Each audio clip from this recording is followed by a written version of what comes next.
그날은 아침부터 비가 추적추적 내렸습니다.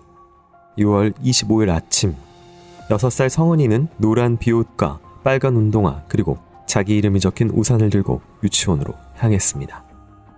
아파트 단지 내에 있는 유치원이라 가깝고 안전했기 때문에 그날도 성은이를 혼자 유치원에 보냈던 성은이 엄마.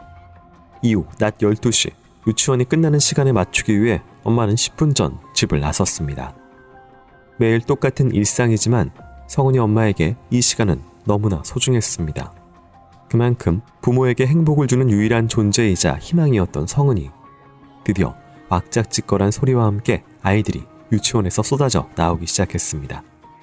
엄마는 행여 성은이를 놓칠까 아이들 얼굴을 하나하나 살펴봤습니다. 하지만 아무리 살펴도 성은이는 도무지 보이지 않았습니다. 아이가 1명, 2명 줄어들수록 엄마의 불안감은 늘어났습니다. 끝내 성은이가 보이질 않자 엄마는 불안한 마음으로 유치원에 들어갔습니다. 그리고 유치원 교사에게 성은이의 행방을 물었습니다. 하지만 오히려 교사가 놀라며 이렇게 답했습니다. 어머니가 30분 전에 보내달라고 전화하셨잖아요.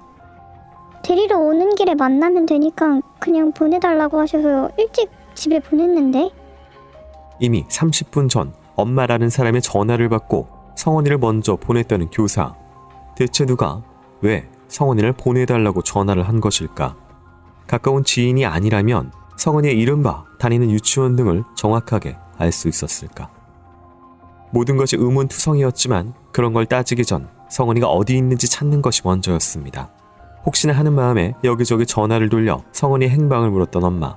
하지만 돌아오는 대답은 모른다는 것뿐. 그렇게 아이를 찾기 시작한 지 5시간이 흐른 뒤 성은이의 부모는 지푸라기라도 잡는 심정으로 경찰에 유괴 신고를 했습니다. 신고를 받은 경찰은 유괴 사건의 가능성을 감안해 성은이의 집 전화에 도청장치를 설치하고 대기했습니다. 성은이가 실종된 지 29시간이 지난 6월 26일 오후 5시 고요했던 거실에 전화벨이 울렸습니다. 성은이 엄마가 전화기를 들었고 통화는 매우 짧았습니다. 전화를 마치고 전화기를 내려놓은 엄마에게 경찰은 범인의 목소리로 성별과 나이 등을 추측할 수 있겠느냐고 물었습니다. 통화 시간이 짧아서 정확히 알 수는 없는데 변성기 막 지난 남학생 목소리 같았어요.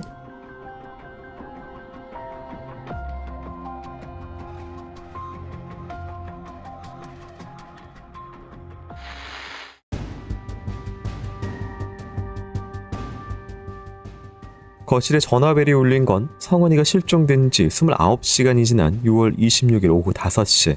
불안한 표정으로 수화기를 집어든 성은이 엄마. 성은이를 데리고 있으니 신고하지 말고 지금 내가 부르는 조흥은행 계좌로 5천만 원을 송금하세요. 은행 계좌번호를 알려준 남성은 1분 만에 전화를 끊었습니다. 너무 짧은 통화라 범인이 10대 후반으로 추정되는 남성이라는 것 외에는 알 수 있는 게 없었습니다. 짧은 통화여서인지 발신지 추적도 쉽지 않았습니다. 밝혀낸 단서는 서울 지역 공중전화라는 사실뿐. 유일한 희망은 돈만 주면 성은이를 보내준다는 범인의 약속이었습니다. 그렇게 10여 분 동안 가족들과 경찰이 어떻게 해야 할지를 고민하고 있던 그때 다시 울리는 전화벨. 아까 전화를 건 남자였습니다. 조흥은행 계좌 기억하죠? 그리고 예금 주는 이성준입니다. 유괴범의 전화가 걸려오면서 경찰은 바빠지기 시작했습니다. 경찰은 해당 계좌에서 돈을 인출하려는 시도가 있을 때 신고가 이뤄질 수 있도록 은행에 협조 요청을 했고 서울 시내 조흥은행 전 지점에 형사들을 배치해 잠복 근무를 지시했습니다. 그리고 일단 성은이 엄마는 유괴범의 제안에 따라 돈을 마련했습니다. 당시는 인터넷 뱅킹이 도입되지 않은 시기라 송금을 하려면 직접 은행에 찾아가야 했습니다. 다음 날인 6월 27일 아침 성은이 엄마는 가까운 은행으로 가서 범인이 불러준 계좌로 일단 500만 원을 입금한 후 집으로 돌아왔습니다. 그날 오후 5시 15분 범인에게서 다시 전화가 걸려왔습니다. 500만 원만 입금됐던데 나머지 돈을 빨리 붙이세요. 만약에 경찰에 신고하면 성은이도 죽고 나도 죽습니다. 부디 성은이의 목소리만이라도 들려달라는 엄마의 간절한 호소는 철저하게 무시당했고 성은이의 부모는 성은이 안전을 위해 6월 27일과 28일 이틀에 걸쳐 총 3천만 원을 입금했습니다. 그리고 하루가 지난 6월 29일 오후 2시 40분 드디어 범인이 계좌에서 인출을 시도했습니다. 하지만 액수는 고작 30만 원, 소위 말하는 범인의 입질이었습니다. 그리고 2시간이 흐른 오후 4시 13분. 범인이 처음 인출을 시도했던 지점과 다른 지점에서 출금이 시작됐고 인근에 배치되어 있던 형사들이 출동했습니다. 바로 뛰어갔죠. 근데 거기서 출금하고 나오는 사람하고 딱 마주쳤는데 이 체격이 작고 아담하게 딱 봐도 여자더라고. 범인임을 직감해 추적에 나선 형사는 범인을 따라 을지로 입구역으로 쫓아 내려갔습니다. 인파들 사이로 도망치는 범인과 쫓는 형사, 그리고 드디어 계단에서 범인을 잡았습니다. 범인의 얼굴을 보니 범인은 20대 초반으로 보이는 여자. 그런데 그녀가 갑자기 이런 말을 했습니다. 공범이 있어요. 지금 이화여대 강당에서 기다리고 있어. 지금 안 가면 성훈이를 해칠 거예요. 그 말에 다급해진 경찰은 그녀를 앞세워 공범이 기다리고 있다는 이화여대로 갔지만 끝내 공범은 나타나지 않았습니다. 그러자 그녀는 접선 장소를 서울역 지하철로 바꿨습니다. 그녀의 말에 경찰은 공범을 유인하기 위해 범인을 데리고 서울역에서 잠복에 들어갔습니다. 공범이 나타나는지 확인하기 위해 주위를 살피던 형사들. 긴장의 시간이 점점 길어지던 그때 플랫폼으로 지하철이 들어오기 시작했습니다.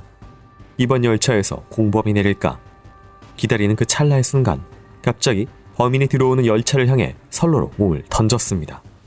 당시 서울역 지하철에는 스크린도어가 없었어요.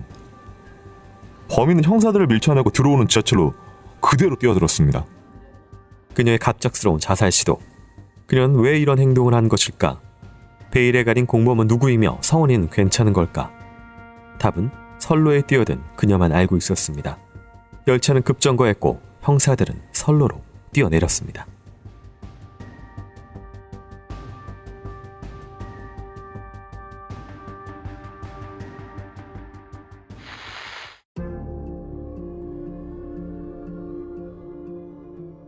경찰은 범인의 신원 등에 대해서 수사를 했습니다. 범인은 23살의 홍씨. 그녀에게 빚이나 금전 문제가 있는 건지 조사하던 경찰 앞에 그녀의 부모가 나타나 우리 딸이 그럴 리가 없다며 항변했습니다. 그녀는 경기도 부천에 제법 잘 사는 집안에서 태어나 남부럽지 않게 자랐고 좋은 대학에 들어가 지금은 방송국에서 기자로 근무하는 중이라는 것입니다. 실제 그녀의 부모는 경제 형편이 좋았고 그녀가 다녔다던 명문대의 동문들도 그녀가 성실한 학생이라고 했습니다. 그런데 경찰들이 하나하나 사실관계를 확인하자 놀라운 진실이 드러났습니다. 그녀가 나왔다고 주장하는 명문대, 좋은 직장 모두 가짜였던 것입니다. 그녀는 모 여대에 다녔다고 주장했고 졸업 사진까지 찍었지만 확인 결과 그녀는 그 학교에 입학한 적이 없었습니다.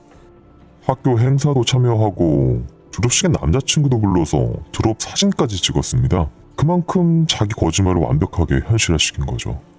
그녀의 인생은 그녀가 대학 입시를 실패하면서부터 꼬이기 시작했습니다. 다른 친구들에게 지기 싫다는 이유로 모 여대에 합격했다며 거짓말을 시작한 홍씨. 그녀는 그 거짓말을 들키지 않기 위해 합격 통지서와 등록금 고지서, 학생증까지 조작했습니다. 부모에게 받은 등록금을 유흥비로 쓰며 그녀는 실제 학생인 양 모 여대에 4년 내내 다니며 강의를 듣고 행사에 참여했습니다. 당시는 전사 하나가 완전하지 않은 시대였기 때문에 이런 가짜 학생 행세가 가능했습니다. 4년 뒤 학교를 졸업할 시기가 다가오자 홍씨 앞에 놓인 취업이라는 새로운 문제. 이제는 진실을 털어놓아야 할 그때 그녀는 한 번 더 거짓말을 했습니다. 부모와 주변인들에게 모 방송국 기자로 취직했다고 거짓말을 한 그녀. 그녀의 거짓 인생은 계속됐습니다. 하지만 꼬리가 길어지며 문제가 점점 불어났습니다. 가짜 학생 시절에는 등록금을 유흥비로 썼지만 가짜 취직한 경우에는 오히려 집에 월급을 가져다 줘야 했죠. 그래서 이 홍씨 같은 경우는 경제적으로 궁핍했던 것으로 조사가 됐습니다. 점점 경제적인 문제가 심각해졌던 그녀. 홍씨는 이번에도 진실을 밝히기보단 문제를 넘어갈 수 있는 다른 방법을 생각해냈습니다. 바로 결혼. 결혼을 하면서 자연스럽게 퇴사를 하면 모든 것이 좋아질 것이라고 생각했다는 홍씨. 하지만 남자친구의 부모님이 결혼을 반대하며 계획이 틀어졌고 급기야 그녀가 명문여대 출신이 아니라는 소문이 남자친구의 귀에까지 들어가게 됐습니다. 그렇게 둘의 사이가 점점 멀어지자 홍씨는 남자친구의 애정을 돌리기 위해서 돈이 필요하다고 생각했습니다. 남자친구를 사랑했기에 범행까지 저질렀다는 홍씨. 그런데 그녀는 경찰 조사 도중 이런 말을 했습니다. 제 남자친구가 공범이에요. 그 남자랑 같이 범행을 했다고요. 남자친구랑 친한 그 여자 때문에 제가 이런 범행을 저지른 거라고요. 이걸 세상에 알려야 돼요. 하지만 조사 결과 홍 씨의 주장은 모두 거짓이었습니다. 남자친구는 공범이 아니었고 남자친구와 친한 여성에게 질투를 느꼈던 홍 씨가 그녀에게 책임을 전가하는 등 이상한 진술을 쏟아낸 것입니다.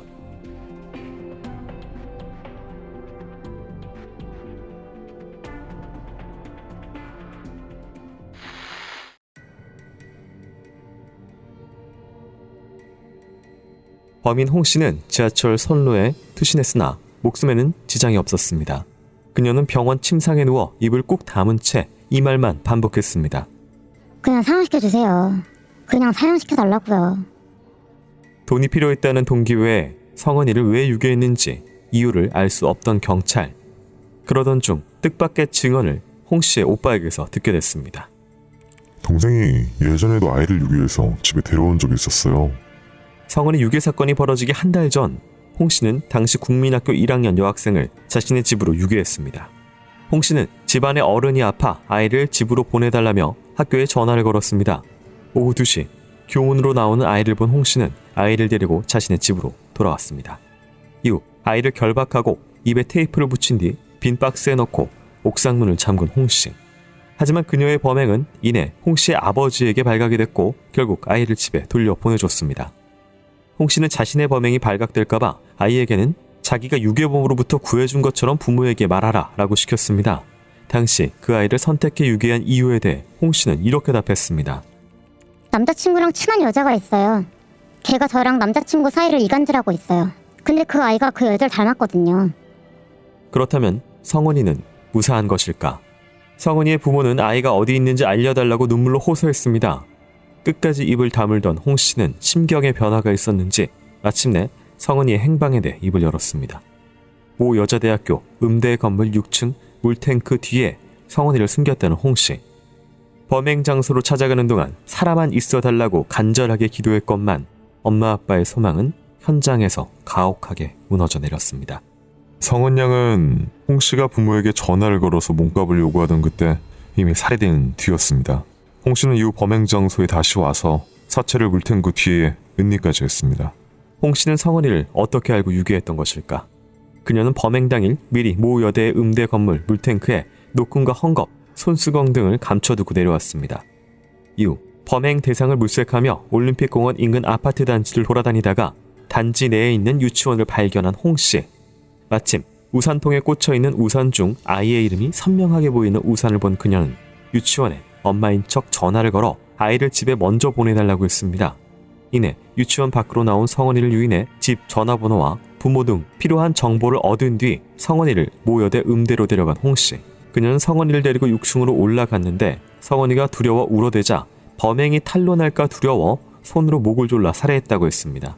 이후 건물을 빠져나온 홍 씨는 성은이의 집으로 전화를 걸었습니다.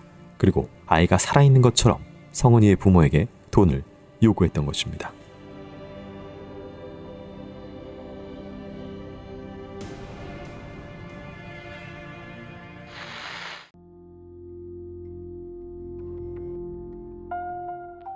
(2014년 3월 22일) 토요일 밤 11시가 훌쩍 넘은 시간, 그 끔찍한 사건은 서울 반포동의 어느 주택가 골목 빌라 앞에서 벌어졌습니다.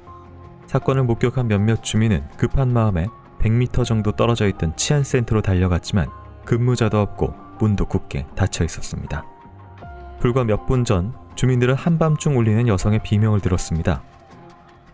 살려주세요, 살려주세요 하면서 딱 비명 소리가 들리는 거예요. 너무 절박하게. 그리고 막 팍팍 뭐 소리도 나고. 창문 여기 봤더니 남자가 여자를 막 때리고 있는 거예요. 그래서 그만두라 소리 쳤더니 욕을 하더라고요. 사실 살려달라는 여자의 소리가 들리기 전 주민 몇 명은 밖에서 남자와 여자가 실랑이 하는 소리를 들었습니다. 그 골목에서 종종 남녀가 싸우는 걸 목격했던 주민들은 이번에도 술 취한 커플이 싸우는가 보다 생각했습니다. 그러나 비명은 곧 급박해졌고 살려달라는 소리가 골목을 울렸습니다. 몇몇 주택에 불이 켜지고 근처 주민들이 밖으로 달려나왔습니다. 피해자는 여기 누워있었고요. 범인이 무릎을 꿇고서 머리를 한 손으로 잡고 벽돌을 막 내려치고 있었어요. 사람들이 다가가니까 오지 말라고 막 핸드폰 들면 다 죽여버린다고 소리 질렀어요. 한밤중 주택가에서 벌어진 충격적인 사건. 주민들은 이미 112에 신고한 뒤였고 경찰이 도착하기 전 주민 3명이 범인을 제압하려고 했지만 범인이 칼을 손에 들고 다가오지 못하게 휘두르고 있었습니다. 그러는 동안 바닥에 누워있던 피해자의 살려달라는 소리가 점점 줄어들더니 이내 아무 소리도 들리지 않았습니다. 움직임을 멈춘 피해자. 곧 경찰이 도착했고 얼마 뒤 피해자는 병원으로 옮겨졌지만 이미 사망한 후였습니다. 바로 집 앞에서 범인에게 공격을 당해 사망한 피해자는 25살의 직장인 최서윤 씨로 범인에게 얼굴과 목 부위를 칼로 찔리고 벽돌로 머리를 수차례 공격당했습니다. 하지만 경찰은 아직 범인을 체포하지 못하고 있었습니다. 범인이 칼을 자신의 목에 대고 자살을 하겠다며 경찰과 뒤치를 하고 있었던 겁니다. 그때부터 자해가 시작된 거예요. 원래는 경찰이 되려고 했었는데 사회가 날 이렇게 만들었다 그러면서 비관적인 말을 막 하면서 괴성 지르고 접근하면 자살한다고. 범인은 이런 말도 했습니다. 나는 외롭게 살았고 사람들이 나를 괴롭힌다. 소리를 고래고래 지르며 극도로 흥분한 범인. 경찰은 가까이 접근하지 않고 범인이 하는 말을 다 들어주며 진정시켰습니다. 얼마나 시간이 흘렀을까? 조금 진정된 범인은 담배와 커피를 달라고 요구했고 경찰이 요구사항을 들어주며 설득하자 약 2시간 만에 스스로 흉기를 버리고 체포됐습니다. 도대체 그는 왜 피해자 서윤 씨를 살해했던 것일까? 경찰 조사에서 범인은 범행 동기를 돈이라고 했습니다. 범인이 살인을 하기 전 근처 PC방에서 약 7만 원이 들어있던 손님의 지갑을 훔친 사실이 확인됐습니다. 범인은 피해자를 따라 집으로 들어가 금품을 훔치려고 했는데 피해자가 집에 친구들이 있다며 소리를 질러 살해했다고 주장했습니다. 그의 말은 사실일까? 2014년 봄 반포동에서 발생했던 살인사건. 그 범인이 품고 있던 끔찍한 살이가 그렇게 세상에 드러났습니다.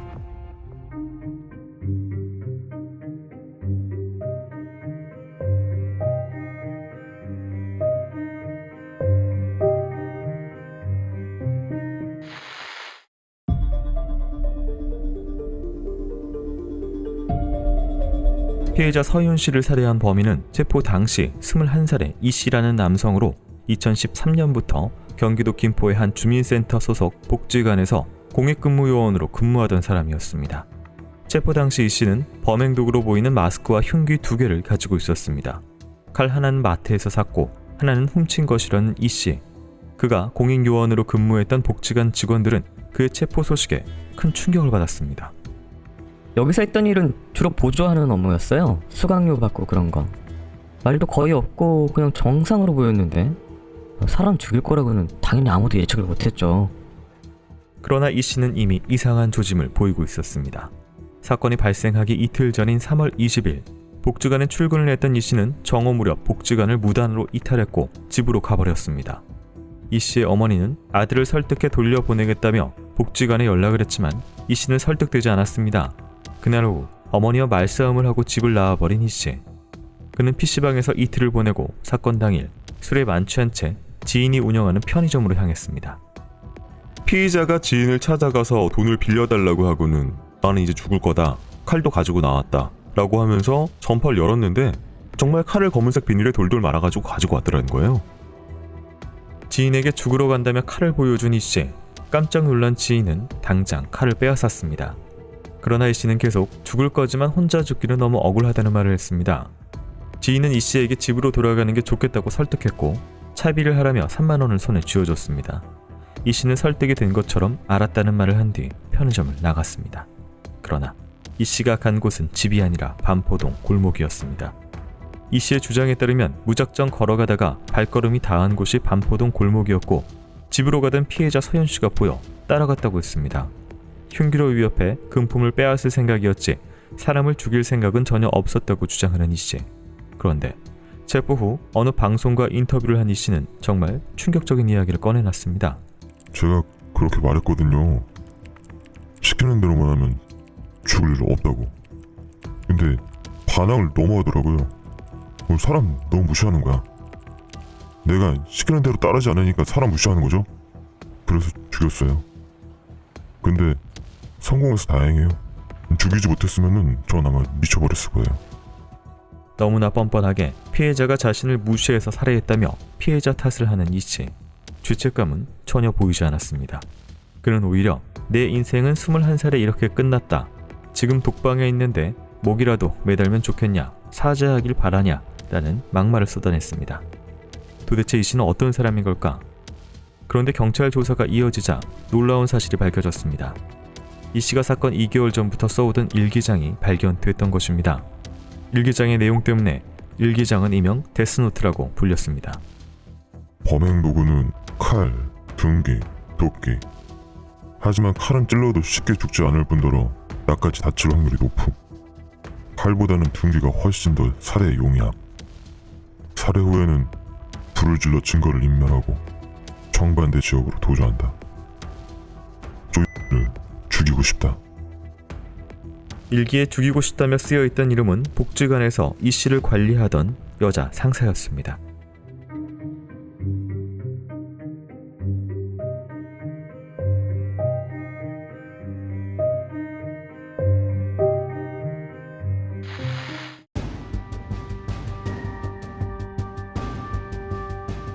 그건 벌써 8년 전 일이었습니다. 2006년 12월에 발생했던 사건. 당시 가게를 운영하던 남성 장 씨는 그날 벌어진 일 때문에 아직도 고통 속에서 살아간다고 했습니다.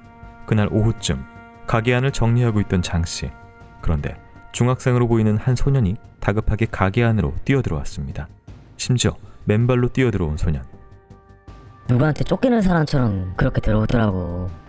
그러더니 신발을 달라는 거야. 아니 무조건 달래. 그래서 신발이 너한테 맞는 게 없다 그러니까 갑자기 때리기 시작하는 거야. 장 씨가 미처 피할 틈도 없이 소년은 커다란 돌멩이를 꺼내 장 씨의 머리를 내려치기 시작했습니다. 순식간에 머리를 연속으로 맞은 장 씨는 그 충격과 고통으로 제대로 저항할 수도 없었습니다. 소년은 가게 안에 있던 소주병을 들어 장 씨의 머리를 계속 내리쳤고 장 씨가 머리에서 피를 철철 흘리며 쓰러지자 도망쳐 버렸습니다. 결국 머리에 중상을 입고 40여 바늘을 꿰맨 장 씨는 이 사건으로 가게 문을 닫고 몇 년 동안 트라우마에 시달리고 있었습니다. 장 씨는 소년의 얼굴을 기억했지만 전혀 모르는 아이였습니다. 결국 당시 경찰도 범인을 잡지 못해 미제 사건으로 남았던 일명 김포 가게 주인 살인 미수 사건. 그런데 알고 보니 서현 씨를 살해했던 피의자 이 씨가 이 사건의 범인이었던 겁니다. 이 씨는 14살 때 폭행 사건을 저질렀던 이유에 대해 성적 문제로 부모님께 혼나게 되자 너무 두려운 마음에 이성을 잃고 저질렀다고 진술했습니다. 그런데 그가 저질렀던 사건은 또 있었습니다.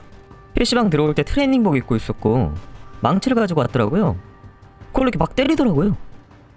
4년 전인 2010년 이 씨는 마음에 들지 않는다는 이유로 후배가 있는 PC방에 찾아가 망치로 후배를 맞고 폭행했습니다. 하지만 당시 보복이 두려웠던 후배가 신고를 하지 않으면서 이 사건은 그냥 묻히고 말았습니다. 감정에 따라 쉽게 무기를 들고 누군가를 공격하는 이 씨. 도대체 그는 어떤 사람인 걸까? 지인은 이 씨가 평소 비관적인 말을 많이 했다고 증언했습니다. 외모 컴플렉스가 있어 피부도 안 좋고 외모도 이런데 누가 날 좋아하겠냐는 말을 자주 했고 평소 자신감이 없어 남과 잘 어울리지도 못했다는 이 씨. 그는 외롭게 자라 늘 힘들다며 지인에게 하소연했습니다.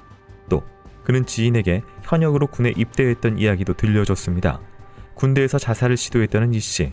그러나 자살에 실패하자 정신질환 테스트를 받았고 현역 부적격 판정을 받아 대체 복무를 하게 됐다고 했습니다. 이 씨가 근무하던 복지관에서도 그가 현역에 있다가 공익근무요원으로 전환된 사실은 알고 있었지만 정확히 무슨 이유로 그렇게 됐는지를 모르고 있었습니다. 도대체 어디서부터 일이 잘못되기 시작한 걸까? 어느 누구도 제동을 걸지 않는 동안 괴물은 점점 자랐고 결국 아무 죄 없는 서윤 씨가 이 씨라는 괴물에게 살해당하고 말았습니다.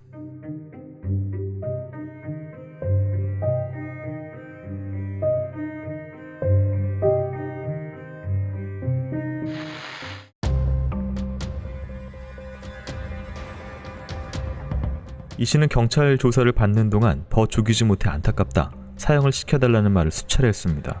살인을 할 때 정말 상상도 못할 쾌감을 느꼈다면서 4-5명은 더 죽이고 들어왔어야 하는데 1명밖에 죽이지 못해 너무 아쉬워 미칠 것 같다 라는 발언을 하게 됐습니다. 마치 본인이 살인에 중독이라도 된 듯 이야기하는 이 씨. 1명밖에 죽이지 못해 아쉽다는 이 씨는 일기장 첫 페이지에 행동 수칙을 적어놓기도 했습니다. 그중 7명을 살해한다는 수칙도 있었습니다. 나는 내 가족, 내가 좋아하는 사람을 제외한 모든 사람을 증오한다. 난 언제나 살인할 수 있게 몸을 단련한다. 개짐들은 사회의 암적인 존재다. 난 범죄를 저지르는 게 아니라 사회를 정화하는 것이다.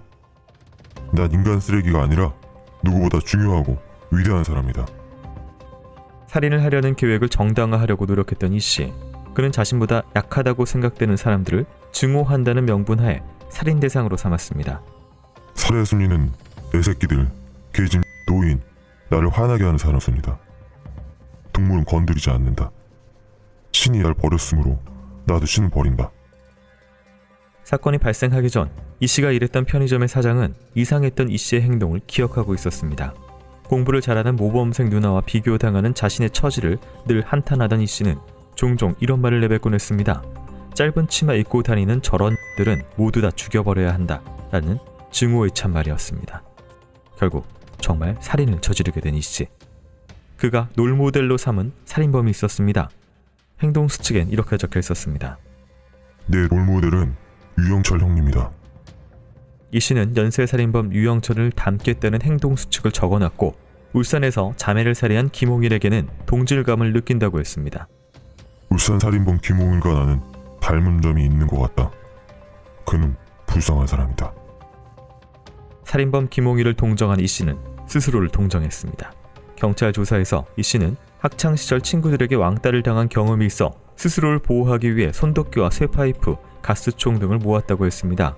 사람들이 많은 곳에서는 그냥 있는 것조차 힘들었고 공익근무 요원으로 있을 때는 다른 직원들에게 괴롭힘을 당했다. 시청에서는 남자 직원에게 성추행을 2차례나 당했다며 자신을 이렇게 만든 건 사회라고 했습니다. 그의 말은 사실인 걸까? 하지만 그는 갑자기 수첩에 적어놓은 행동 수칙과 살해 계획 등은 진짜가 아니라 재미로 써본 것이라고 했습니다. TV와 기사를 보면 범죄자들이 글을 적거나 일기를 쓰기에 재미삼아 한번 써봤다. 쓰면서 스스로 강해지는 느낌이 들었고 우월감을 느끼기도 했다고 주장했습니다. 결국 재판에서도 살인은 계획하지 않았으며 우발적이고 범행 당시 충동 조절 장애와 알코올 섭취로 심신미약 상태였다고 주장하는 이씨. 그는 최후 진술에서 처음으로 나도 내 자신을 용서할 수 없다. 어떤 벌도 달게 받겠다며 자책하는 발언을 했습니다. 그는 정말 범행을 반성하고 있는 것일까? 아니면 이 또한 그가 설계해 놓은 재미있는 게임의 일부인 것일까?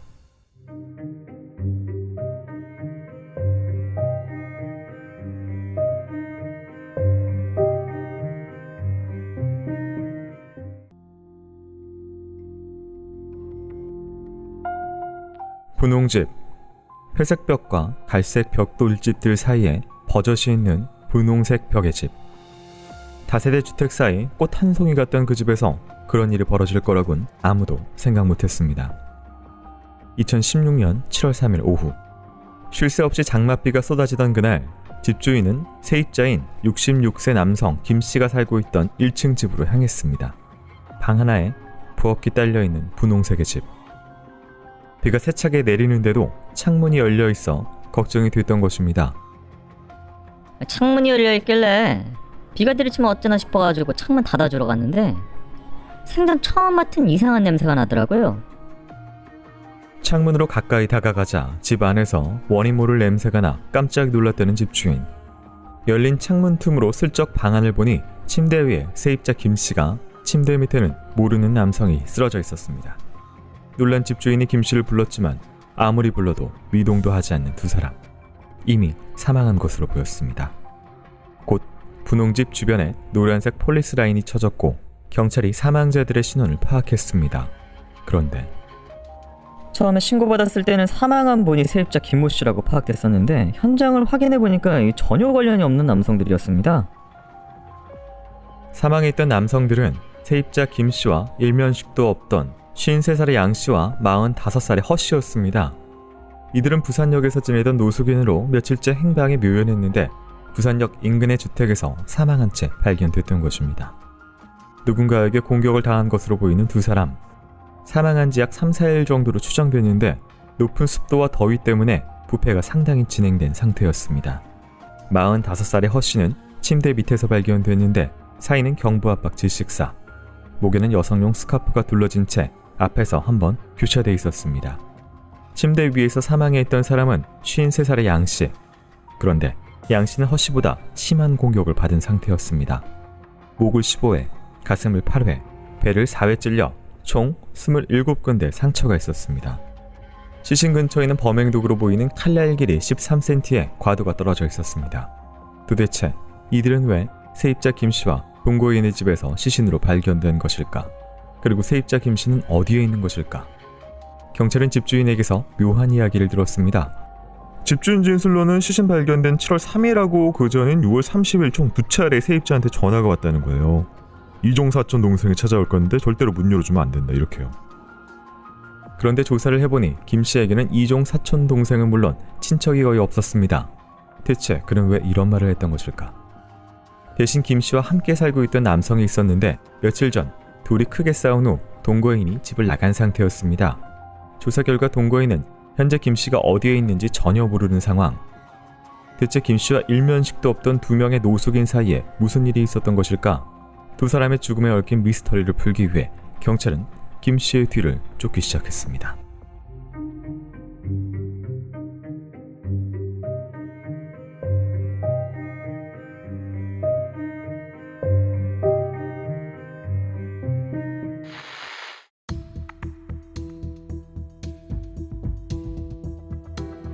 예순 6살의 김씨가 새들어 살던 집에는 여성용 구두와 옷, 그리고 분홍색 한복이 있었습니다. 모두 김씨가 착용하는 것으로 그는 평소 긴 머리 가발을 쓰고 치마를 입는 등 여장을 하고 다녔습니다. 김씨는 엿장수로 생계를 유지해온 사람으로 여성 한복을 입고 각설이 공연을 했습니다. 각설이 분장을 하고 전국을 누비며 살던 김씨. 사건 발생 1년 전부터는 자갈치 시장에서 공연을 했습니다. 겉모습만 보면은 누가 봐도 여자로 착각할 정도로 완벽했어요. 평소에도 여자 옷 입고 여자 가방 들고 손톱에 매니큐어까지 칠하고. 근데 여장 취향인 줄만 알았지 이게 남자 데리고 집에 가는 줄은 몰랐어요. 김씨의 여장이 얼마나 완벽했는지 그가 살던 동네에서는 김씨를 누나라고 부르며 따라다니는 50대 남성도 있었습니다. 김씨의 취향이 좀 독특하긴 했지만 동네 주민들이 기억하는 김씨는 기초수급자로 힘들게 살아가는 할아버지였습니다. 주민들이 음식을 나눠주면 연신 고맙다고 인사를 하는 착한 할아버지. 그런 김씨가 왜 살인 용의자가 된 것일까? 경찰은 김씨가 집주인에게 전화를 건 번호를 추적했습니다. 번호 줘야 하니까 경남 양산에 있는 정신병원이더라고요. 김씨가 2006년경부터 알코올 중독 치료를 한다고 입퇴원을 몇 번 했던 병원으로 확인됐습니다. 2006년부터 알코올 중독 치료를 위해 스스로 병원에 입원했던 김씨. 그는 사건 이후 이 정신병원에 숨어 있었습니다. 병원으로 찾아가 김씨를 체포한 경찰. 그는 반항하지 않고 순순히 범행을 인정했습니다. 그런데 살인을 한 이유가 이해할 수 없는 것이었습니다. 내가 물론 술을 취해서도 그랬지만 둘이서 싸우니까 떨어지라니까 안 떨어지길래 내 힘도 없지. 말리려고 하니까 안 되지. 또 싸우지 말라고 한 게 그렇게 되어버렸습니다. 싸우던 두 사람을 말리다가 살인을 하게 됐다고 주장하는 김씨. 그가 이야기한 구체적인 범행 동기는 이랬습니다. 노숙인 2명을 집으로 데리고 와 술을 마시려고 했는데 두 사람이 서로 먼저 김씨와 성관계를 갖겠다고 싸우기 시작했다는 겁니다. 그때 김씨는 주방에서 칼을 들고 안주를 만들고 있었는데 두 사람이 싸우자 싸움을 말렸다고 했습니다. 그런데 양씨가 갑자기 말리는 자신에게 욕설을 해서 살해했다는 겁니다. 도대체 어떤 욕설을 했길래 사람을 27번이나 찔러 살해했던 것일까? 또 옆에 있던 허씨는 왜 살해했던 것일까? 체포된 김씨는 계속 이해할 수 없는 말만 늘어놓았습니다.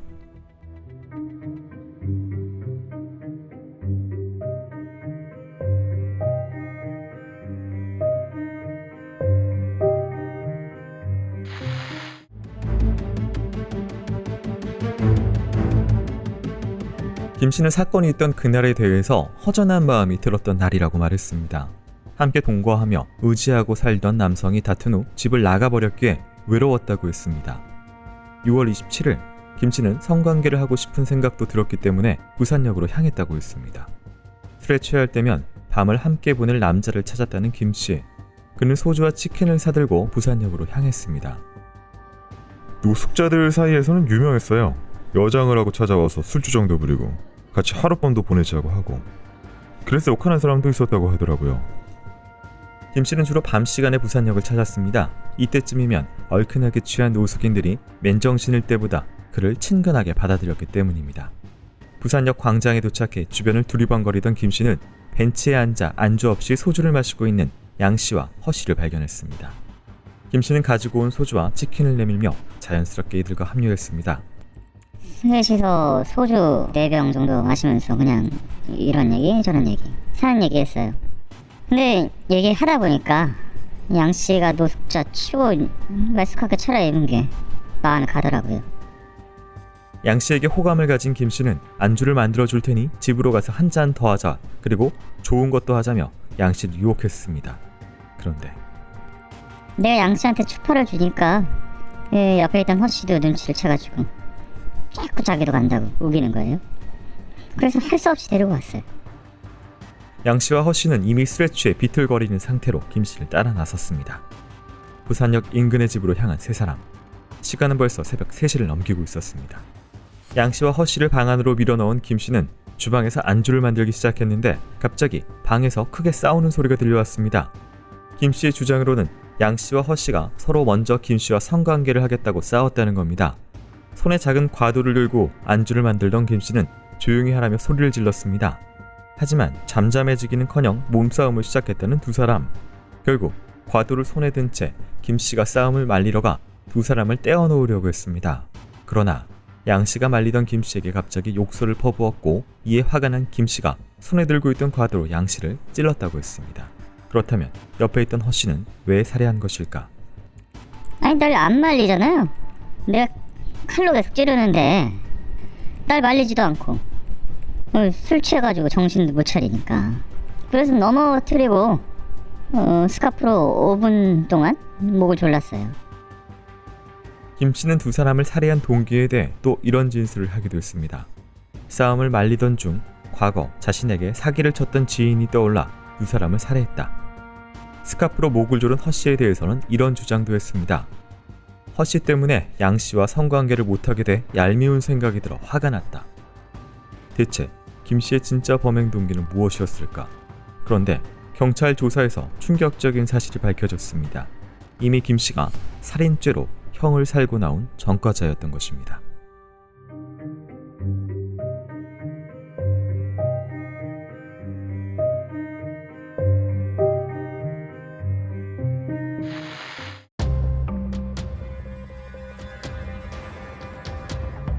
(2008년도) 김 씨는 부산 자갈치 시장에 있었습니다. 일찍 14살 때 부모를 여의고 5 형제와 뿔뿔이 흩어졌다는 김 씨. 그는 동네 엿장수를 따라다니며 각설이 생활을 하다가 15살 때 유랑 서커스단에 들어갔습니다. 최고가자가 여자 옷을 입고 줄타기를 했던 김 씨는 이때부터 성 정체성에 혼란을 느꼈다고 했습니다. 그런데 17살 무렵 줄타기 연습을 하다가 낙상 사고를 당해 허리를 다쳤고 성기능 장애마저 생겼습니다. 이때부터 오직 남성들하고만 성관계를 했다는 김 씨. 그는 22살에 서커스단을 나오면서 각설이로 전국을 떠돌아다녔습니다. 그러다가 자갈치 시장에 정착한 김 씨는 2008년 당시 여장을 하고 고무줄과 수세미 등을 팔았습니다. 시장에서 여장한 김 씨를 유난히 괴롭히던 사람이 있었어요. 아무 이유 없이 때리거나 밀치고 괴롭히던 가해자가 이제 피해자가 된 거죠. 김 씨를 괴롭히던 사람은 45살의 남성 서 씨였습니다. 김 씨가 주장하는 피해 사실입니다. 2005년 10월경에 시장에서 혼자 아무 이유 없이 작대기로 머리를 맞아서 이 깨져가지고 피가 났습니다.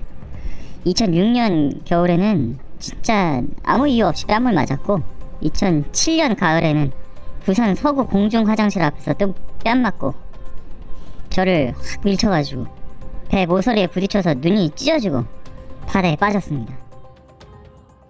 서 씨에게 여러 번 맞아 상처가 났다고 주장하는 김 씨. 심지어 서 씨가 때때로 김 씨를 희롱하며 성교를 강요하거나 추행했다고 했습니다. 그러던 중 2008년 6월 21일 새벽 1시경, 당시 자갈치 시장 인근 다세대 주택 1층에 살고 있던 김 씨는 잠시 바람을 쐬기 위해 산책을 나왔다가 시장 근처로 걸어가게 됐습니다. 그런데 우연히 자신을 괴롭히던 서 씨를 만났다는 김 씨. 그는 서 씨에게 술을 마시자며 집으로 데리고 가 함께 소주를 마셨습니다. 술을 마시고 있는데 서씨가 돈을 준다고 같이 가자고 하는 거예요. 그래서 돈을 받기로 하고 성관계를 했습니다. 성관계가 끝난 후 만취했던 서 씨는 잠이 들었습니다. 그런데 잠든 서 씨를 보고 있던 김 씨는 지금까지 당했던 것들이 생각나 갑자기 분노가 끌어올랐다고 했습니다. 그 순간 서 씨를 살해하기로 마음먹었다는 김 씨. 그는 옷걸이에 걸려있던 털목도리를 가지고 와 서 씨의 목에 한 바퀴 감았습니다. 그 다음 왼손으로 잡고 있던 목도리 한쪽을 오른발로 밟고 오른손으로 나머지 한쪽을 힘껏 잡아당겨 서 씨를 살해했습니다. 서 씨가 죽자 경찰에 신고한 김 씨. 처음 그는 서 씨가 왜 죽었는지 모르겠다고 발뺌하다가 결국 자신이 살해했다고 자백했습니다. 이 살인죄로 징역 7년을 선고받은 김 씨. 2015년 6월 20일 만기 출소 후 약 1년 만에 분홍집에서 두 남성을 다시 살해했던 것입니다.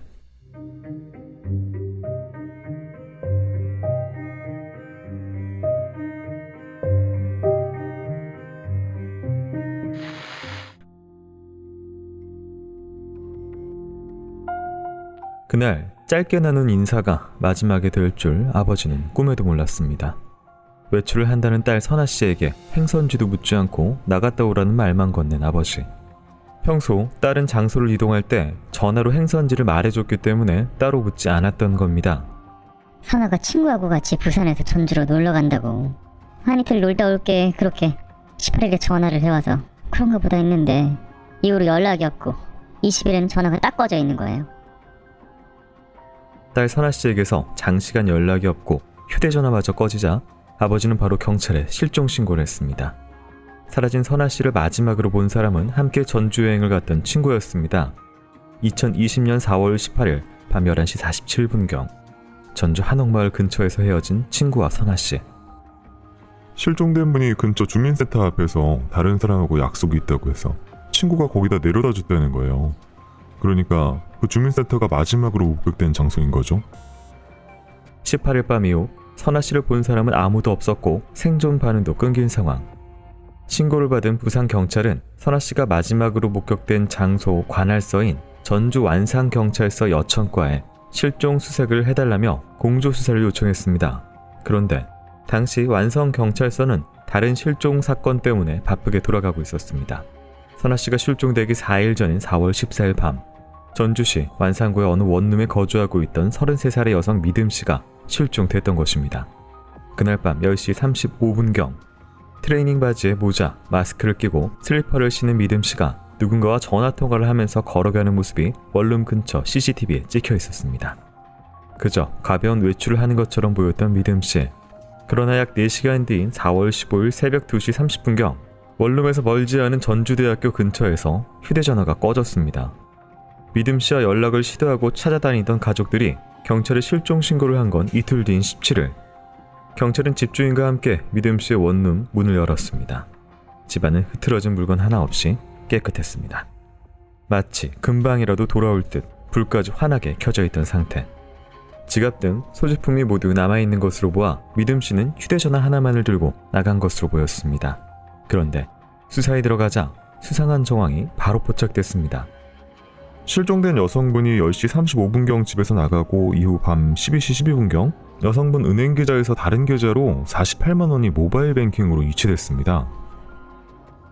이체된 48만 원 안에는 믿음 씨가 사촌 언니와 매일 1,000원씩 이체해서 모은 돈 몇만 원도 포함되어 있었는데 이것이 거의 전 재산이었습니다. 돈이 이체되고 약 8분 뒤 믿음 씨의 휴대전화가 꺼졌고 생존 반응 없이 계속 실종 상태인 상황. 그리고 믿음 씨 실종 사건 수사가 시작되고 약 3일 뒤 부산에서 전주로 왔다가 실종된 선아 씨 사건까지 두 여성이 비슷한 시기에 멀지 않은 장소에서 실종되며 전주 경찰은 최대한의 인력을 동원해 대대적인 수색에 들어갔습니다.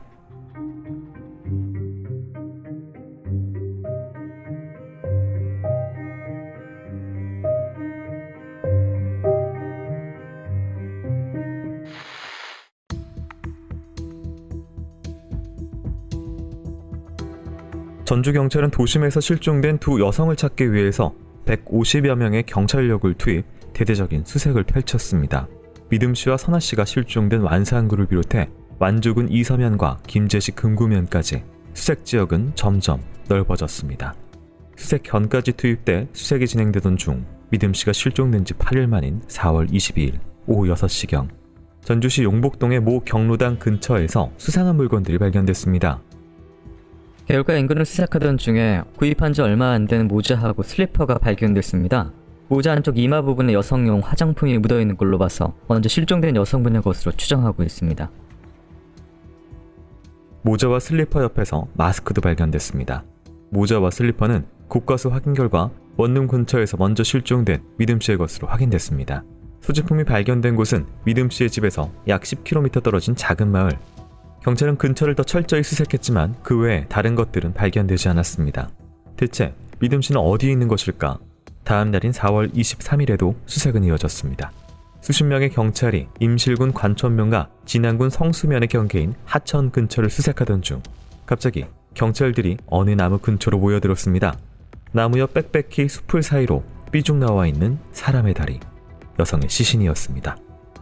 상체는 수풀에 가려져 있었지만 입고 있는 옷으로 보아 애타게 찾고 있던 믿음 씨였습니다. 실종됐을 당시 옷을 그대로 입고 있었고 시신 상태도 비교적 양호한 편이었습니다.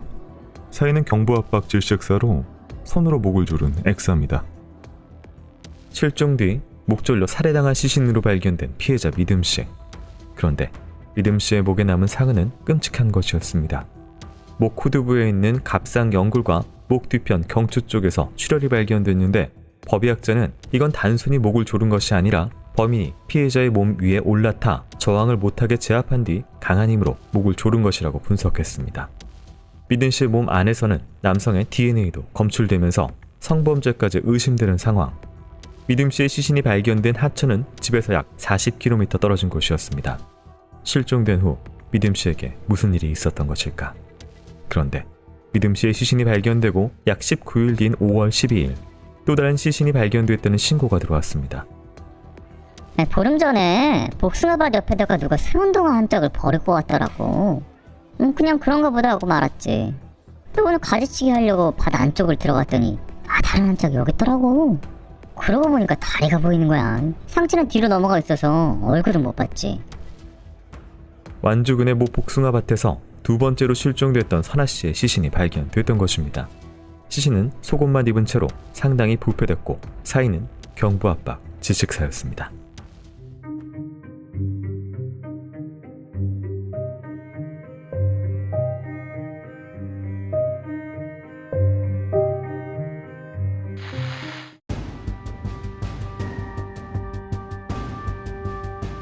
두 피해자의 시신이 발견되기 약 한 달 전 첫 번째 실종된 믿음 씨에 대한 수사가 시작되자 경찰은 믿음 씨와 마지막으로 통화했던 31살의 남성을 용의자로 보고 조사에 들어갔습니다.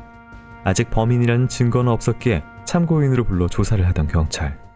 남성은 실종된 믿음 씨와 10년 정도 알고 지낸 사이로 같은 동네에 사는 이웃이기도 했습니다. 피해자분하고 용의자가 그렇게 가까운 사이는 아니었어요. 용의자 아내하고 피해자가 친한 선후배 사이여서 용의자도 알고 지내는 그 정도 사이였고요. 피해자가 실종된 날 밤 10시 10분경에 오토바이를 타고 가서 근처에서 만나서 돈을 빌려달라고 부탁을 했다. 이렇게 진술했습니다. 남성은 돈을 빌리기 위해 믿음 씨에게 연락해 만난 뒤 대화를 나누고 금방 헤어졌다고 주장했습니다. 하지만 남성의 말은 실제와 달랐습니다. 믿음 씨가 집을 나서고 약 5분 뒤 근처 마트의 CCTV에는 검은색 차량이 멈춰서는 모습이 찍혀 있었습니다. 곧 차량의 조수석 문이 열리고 믿음 씨가 내리려는 동작을 취했지만 마치 차 안으로 당겨지듯 다시 들어가는 장면이 찍혀 있었습니다. 이후 문이 닫힌 검은색 차량은 재빨리 유턴을 해서 사라졌습니다. 조사 결과 검은색 승용차의 주인은 용의자 남성의 친척으로 약 2달 전부터 남성이 빌려서 타고 다니는 차량이었습니다. 결국 오토바이를 타고 가서 잠시 만나고 헤어졌다는 남성의 말이 거짓이었던 겁니다. 결국 남성을 긴급 체포했고 그러자 그의 주장은 이렇게 바뀌었습니다. 그날 밤에 초등학교 앞에서 만나가지고 돈 좀 빌려달라고 부탁 좀 했습니다. 그랬더니 차에 타서 금팔찌를 풀어주더라고요. 이거 보태서 쓰고 돈도 보내주겠다고. 한 11시 정도에 집 근처에 내려줬고요. 12시 넘어서 48만원 저한테 보내줬어요. 믿음 씨는 남성의 아내와 친한 선후배 사이였을 뿐 남성과는 교류가 없었습니다. 빚까지 있는 상황에서 시가 80만원 상당의 금팔찌와 전 재산이나 다름없는 돈을 어째서 선뜻 빌려줬다는 걸까? 믿음 씨가 차고 있던 금팔찌는 남자친구가 선물해준 것으로 그녀가 애지중지하며 절대 빼지 않던 것이었습니다. 이에 대해 용의자는 충격적인 주장을 하기 시작했습니다. 사실 저랑 불륜관계였어요. 15번 정도? 같이 성관계도 한 사이고요. 근데 한 2달 만나고 2019년 12월경에 헤어졌어요. 자신과 깊은 관계였기 때문에 믿음 씨가 금팔찌까지 빼줬다는 겁니다. 그런데 조사 결과 돈이 급해 금팔찌까지 받았다는 남성은 팔찌를 팔지 않고 자신의 아내에게 준 것으로 밝혀졌습니다. 중고 거래를 통해 구매한 팔찌라며 선물했던 것입니다. 주장과 행동이 전혀 달랐지만 남성은 당당했습니다. 자신은 돈만 빌리고 헤어졌을 뿐 믿음 씨의 실종과 관련이 없다는 겁니다. 당시는 시신이 발견되기 전이었기 때문에 경찰과 남성의 줄다리기가 계속되던 상황. 그러던 중 전주로 왔다가 실종된 선아 씨 사건의 공조 수사 요청이 담당 경찰서에 들어왔습니다. 그런데 수사 결과 놀랍게도 실종된 선아 씨와 믿음 씨 사건의 용의자가 연관되어 있다는 사실이 밝혀졌습니다. 선아 씨가 실종되던 날 용의자 남성과 랜덤 채팅을 했던 기록이 확인됐던 것입니다. 경찰이 그날 남성의 휴대전화 동선을 쫓아 완산구 서서학동의 어느 주유소에서 아주 수상한 CCTV까지 발견됐습니다.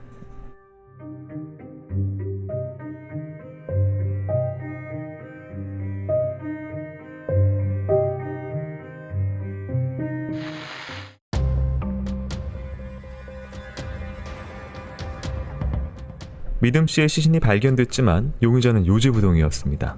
믿음 씨와 만났던 날 아내의 우울증 약을 몰래 먹어서 정확한 기억이 나지 않는다고 주장하는 용의자. 그러나 증거는 달랐습니다.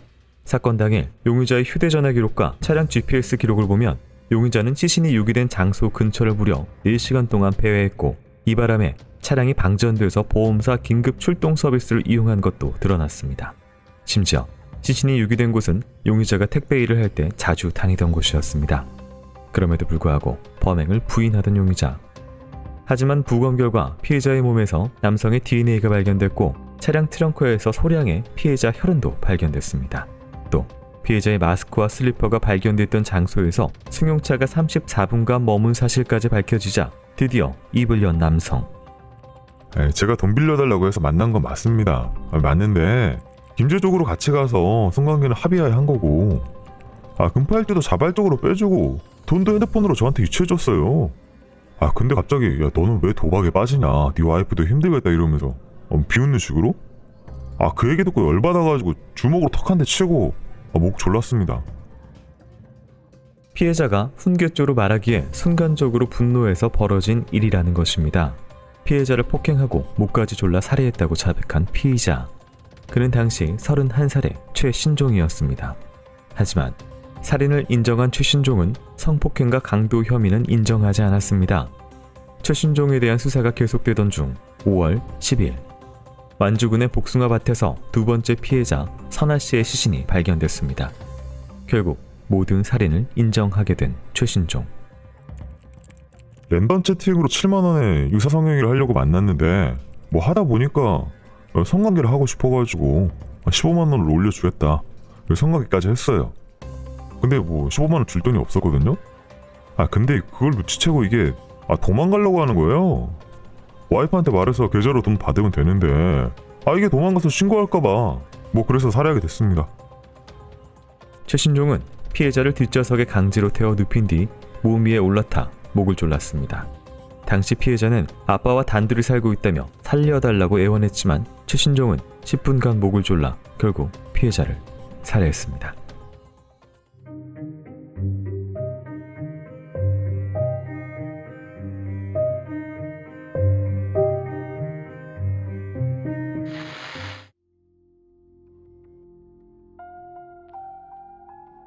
서울특별시 중구에 있는 한 병원. 얼마 전부터 환자들 사이에서는 흉흉한 소문이 돌고 있었습니다. 언제 무슨 일이 일어날지 모르니 각자 몸조심을 해야 한다는 기묘한 소문. 병원 신관에서는 수상한 물건을 발견하는 즉시 의료진에게 가져와야 한다는 안내 방송이 나왔고 급기야 이 병원에 있기 너무 무섭다며 병원을 옮기는 환자들도 생겼습니다. 대체 병원에선 무슨 일이 벌어지고 있는 것일까? 그런데 4월 26일 새벽 모두가 우려하던 일이 발생했습니다. 사건이 벌어진 곳은 4층 454호 병실. 이곳에 입원해 있던 환자 정 씨는 새벽에 삐걱삐걱거리는 요란한 소리에 잠에서 깼다고 했습니다.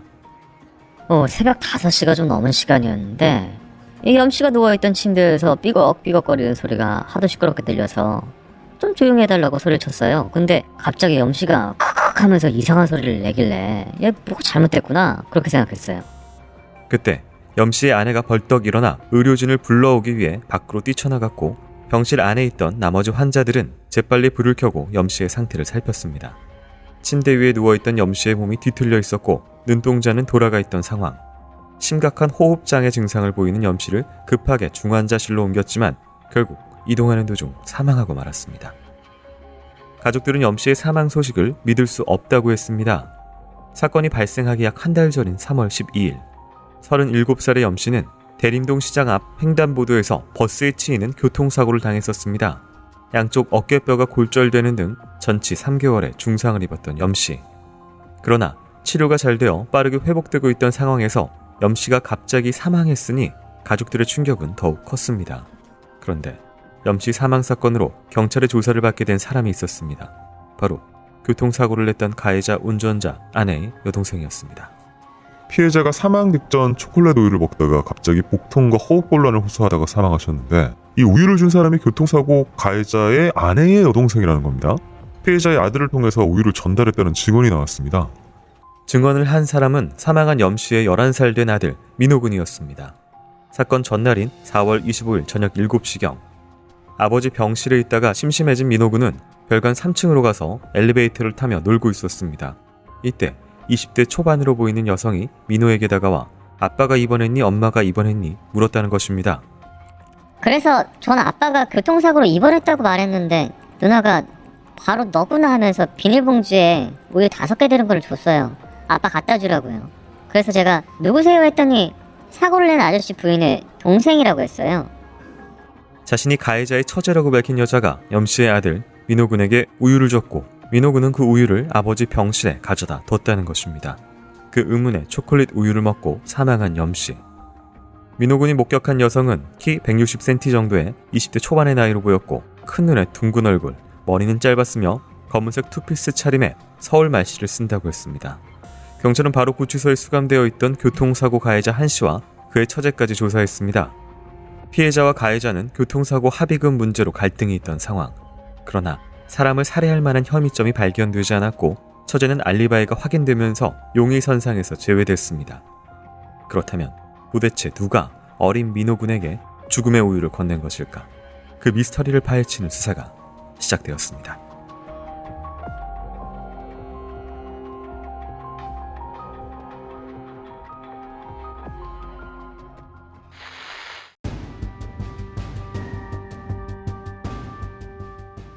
본격적으로 사건 수사에 들어가면서 병원 안팎엔 경찰들이 수시로 드나들었고 사건이 발생한 454호실은 폐쇄됐습니다. 사건 당일 밤 9시 10분경 4층 남자 화장실에 갔던 이씨. 48살의 이씨는 454호실에 있다가 459호실로 옮긴 환자였습니다.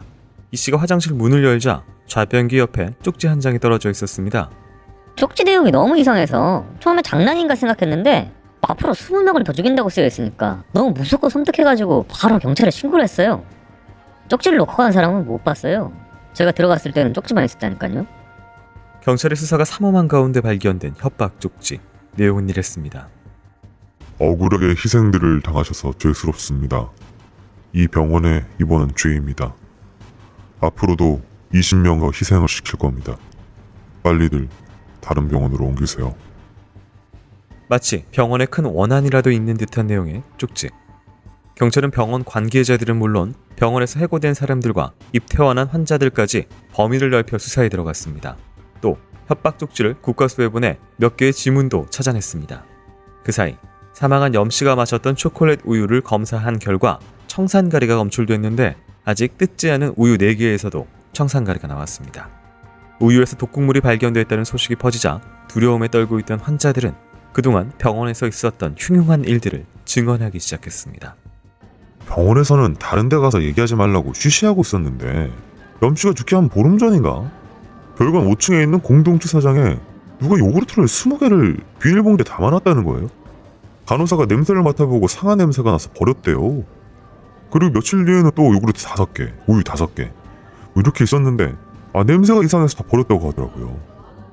누가 가지고 왔는지 모르는 수상한 음료수가 병원에서 계속 발견되고 있었던 겁니다. 이보다 더 심한 사건을 겪은 사람도 있었습니다. 사건 열흘 전인 4월 16일 낮 12시 18분경 환자 복씨의 누나 미자 씨는 동생 복씨를 휠체어에 태우고 4층 복도 끝 창문으로 가서 바람을 쐬는 중이었습니다. 그때 병원 구내방송에서 복태우 씨의 보호자를 찾는다는 방송이 흘러나왔고 누나 미자 씨는 동생을 두고 간호사실로 향했습니다. 한 20대 정도 돼 보이는 여자 목소리였는데 저한테 전화를 했더라고요. 간호사실 건너편 빨래통에 요구르트 16병 가져다 놨으니까 사람들하고 나눠 먹으라고 하더라고요. 누구냐고 물었더니 동생하고 잘 아는 사람이라고 하면서 끊었어요. 약간 의아했지만 동생과 아는 사이라는 설명에 복도에 있는 빨래 수거통으로 갔던 미자 씨. 여성이 말한 대로 초록색 비닐봉지에 요구르트가 들어있었습니다. 옆 침대에 있는 김씨 부부한테 요구르트 2개를 줬는데 제조 날짜가 지난달 13일이라고 안 먹는다고 했어요. 그때 저는 목이 말라서 바로 한 모금 마셨거든요. 근데 농약 냄새가 심하게 나서 바로 토해버렸어요. 미자 씨는 원무과에서 시키는 대로 맹물로 입을 헹궜고 다행히 더 큰 불상사는 발생하지 않았습니다. 대체 누가 이런 짓을 계속하고 있는 것일까? 공포에 떨던 미자 씨와 동생 복 씨는 며칠 뒤 다른 병원으로 옮겼습니다.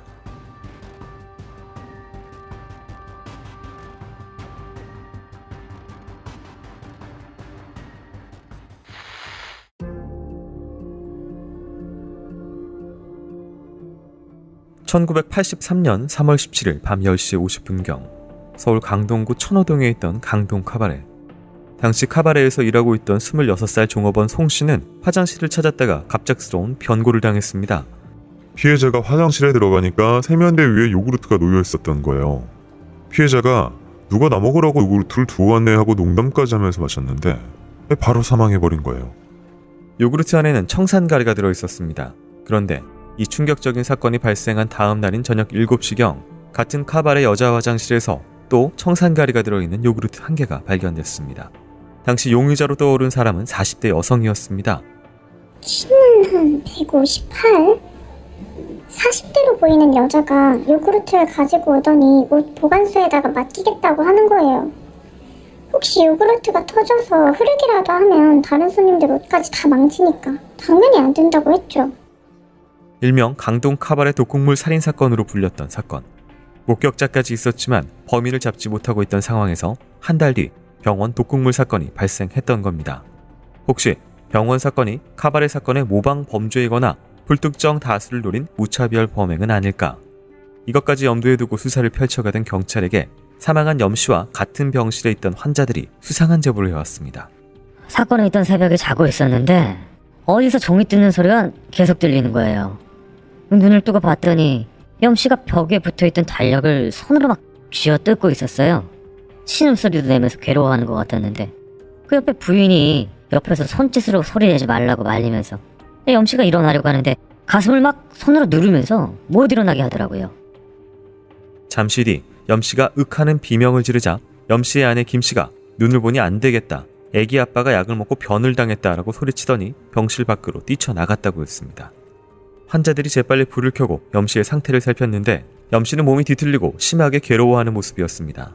또 다른 환자는 염씨가 사망한 이후 수상하게 행동하는 부인의 모습을 봤다고 했습니다. 남편이 죽은 뒤 병실에서 통곡을 하며 슬피 울었던 아내 김씨. 그런데 사람들이 병실을 빠져나가면 바로 울음을 그치고 냉정한 표정으로 앉아 있었다는 겁니다. 평소 부부 사이가 좋지 않았다는 증언도 나왔습니다. 아내 김씨가 큰 빚을 졌는지 454호실로 빚쟁이들이 찾아와 김씨와 싸우기도 했고 이 때문에 사건 열흘 전에는 온 병원에 소문이 날 만큼 크게 부부싸움을 했었다는 겁니다. 그러나 아내 김씨는 장례식장에서 기절하다시피 울며 남편을 죽인 새끼는 천벌을 받을 것이라고 통곡하고 있는 상황. 수상한 제보를 받은 경찰은 부부 사이 채무관계 등에 대해 은밀히 조사하기 시작했습니다.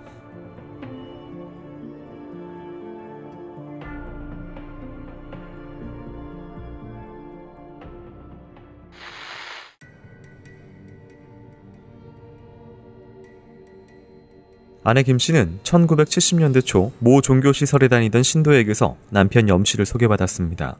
어릴 때 골수염을 앓았던 염 씨는 그 영향으로 결혼 전부터 관절이 좋지 않았습니다. 그런데 결혼 후 관절염이 심해지면서 다니던 공장도 그만둔 염 씨. 결국 아내 김 씨는 남편과 두 아들의 생계를 혼자 책임져야 했습니다. 화장품 외판원을 하며 어렵게 돈을 모은 김 씨는 사건 7년 전 대림시장에 양품점을 차렸습니다. 괄괄하고 밝은 성격으로 장사도 잘하고 주변의 평판도 좋았던 아내 김 씨. 3년 전에는 양품점을 다른 곳으로 이전했고 사건 10개월 전에는 화장품 대리점까지 차리며 사업을 늘렸습니다. 아내 김 씨가 화장품 대리점 차릴 때 김 씨 오빠가 관리하는 포도밭 1,800평을 담보로 은행에서 2,400만 원 빌리고 주변인들에게서도 돈을 빌려서 알려진 빚만 4,500만 원이었어요. 그런데 조사를 해보니까 빚이 더 있다는 게 밝혀진 거죠. 조사 결과 아내 김 씨가 가지고 있던 채무액은 거의 1억 원에 달했습니다. 대책 없이 늘린 5군데의 화장품 대리점에서는 사건 1년 전부터 물품 대금이 4천만 원 넘게 밀려 있었고 7명의 개인 채권자에게 빌린 돈만 3천만 원, 여기에 은행에서 빌린 돈까지. 아내 김 씨는 장사가 잘 되지 않아 큰 빚을 졌다고 했습니다. 이 때문에 남편이 교통사고로 병원에 입원한 후에도 채권자들이 병원으로 아내 김 씨를 찾아왔던 겁니다. 큰 빚에 시달리며 갈등이 점점 커져가던 부부 사이. 그런데 사건 초기에 경찰에 중요한 제보가 들어왔습니다. 병원 독살 사건이 발생한 지 14시간이 지난 밤 10시경 관악구 신림동에 사는 주민이라고 밝힌 의문의 남성이 보험 관계를 추적해보라는 제보를 해왔던 겁니다. 사건이 발생했던 1980년대 초 환자들이 가짜 병명을 만들어 병원에 입원하는 정도의 수준이었던 모방 보험 범죄. 경찰은 남편 염 씨와 아내 김 씨의 보험 관계를 조사했습니다. 조사를 해보니까 아내 김 씨가 사건 2달 전에 남편 앞으로 2개의 생명보험을 들었는데 남편이 사망하면 총 6천만 원의 보험이 나온 상품이었습니다. 보험 계약자가 병으로 사망하면 5배, 재해로 사망하는 경우는 30배까지 공제금을 지급받게 되는 상품이었어요. 아내 김 씨는 빚 독촉에 시달리는 상황에서도 1년치 보험료 27만 원을 선납했습니다. 그리고 이후 돈을 받으러 온 채권자들에게 곧 보험금이 크게 나올 건데 그때 돈을 다 갚아주겠다고 말을 하고 다닌 정황까지 나왔습니다. 정말 아내 김 씨가 남편 염 씨의 사망과 관련이 있는 것일까? 그런데 경찰은 처음 20대 여성을 목격했던 11살 아들 민호 군에게서 아주 충격적인 진술을 들었습니다. 엄마 김 씨가 병원 근처 중국집에서 아들 민호 군에게 우유를 주며 형사 아저씨들이 물어보면 교통사고를 낸 아저씨 아내의 여동생이 아빠에게 갖다 주라고 했다라는 말을 시켰다는 겁니다. 11살 민호 군은 진실을 자백하며 울음을 터뜨렸습니다.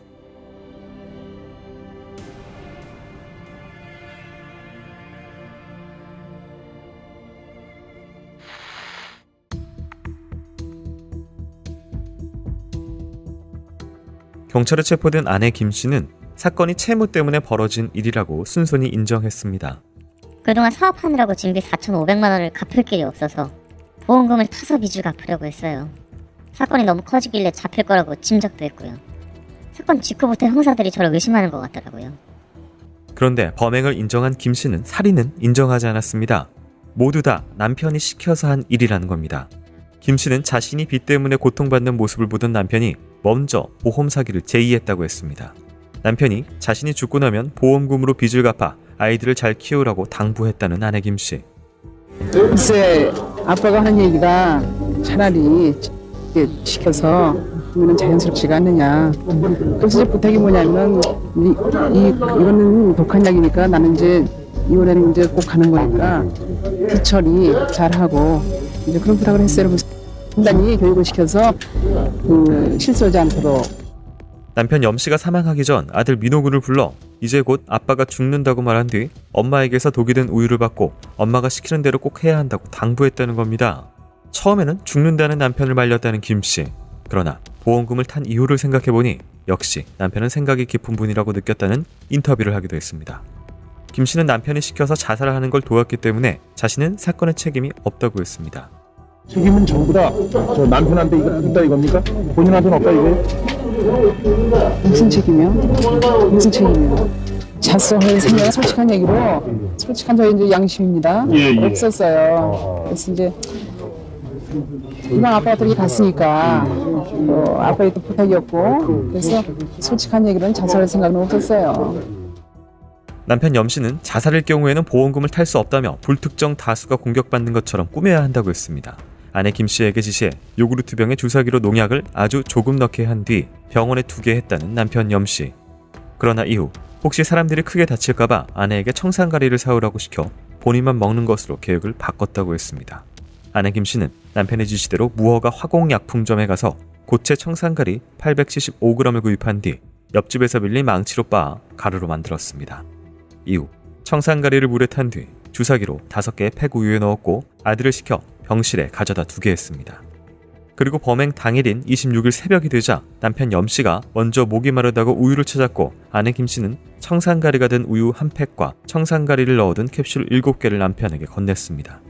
김씨의 진술로는 그때 남편이 우유와 천장을 번갈아 쳐다보더니 알약을 한 번에 입에 넣고 우유를 마신 뒤 자살했다고 주장했습니다.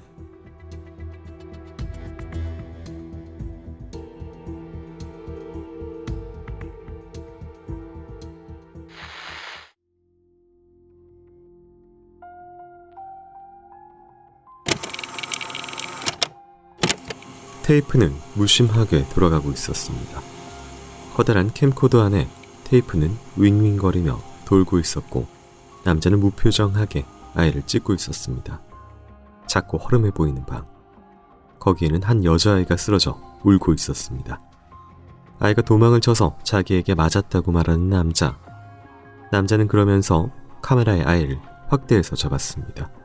그리고 그 남자가 촬영한 이 테이프를 지금 남자의 아내가 보고 있습니다.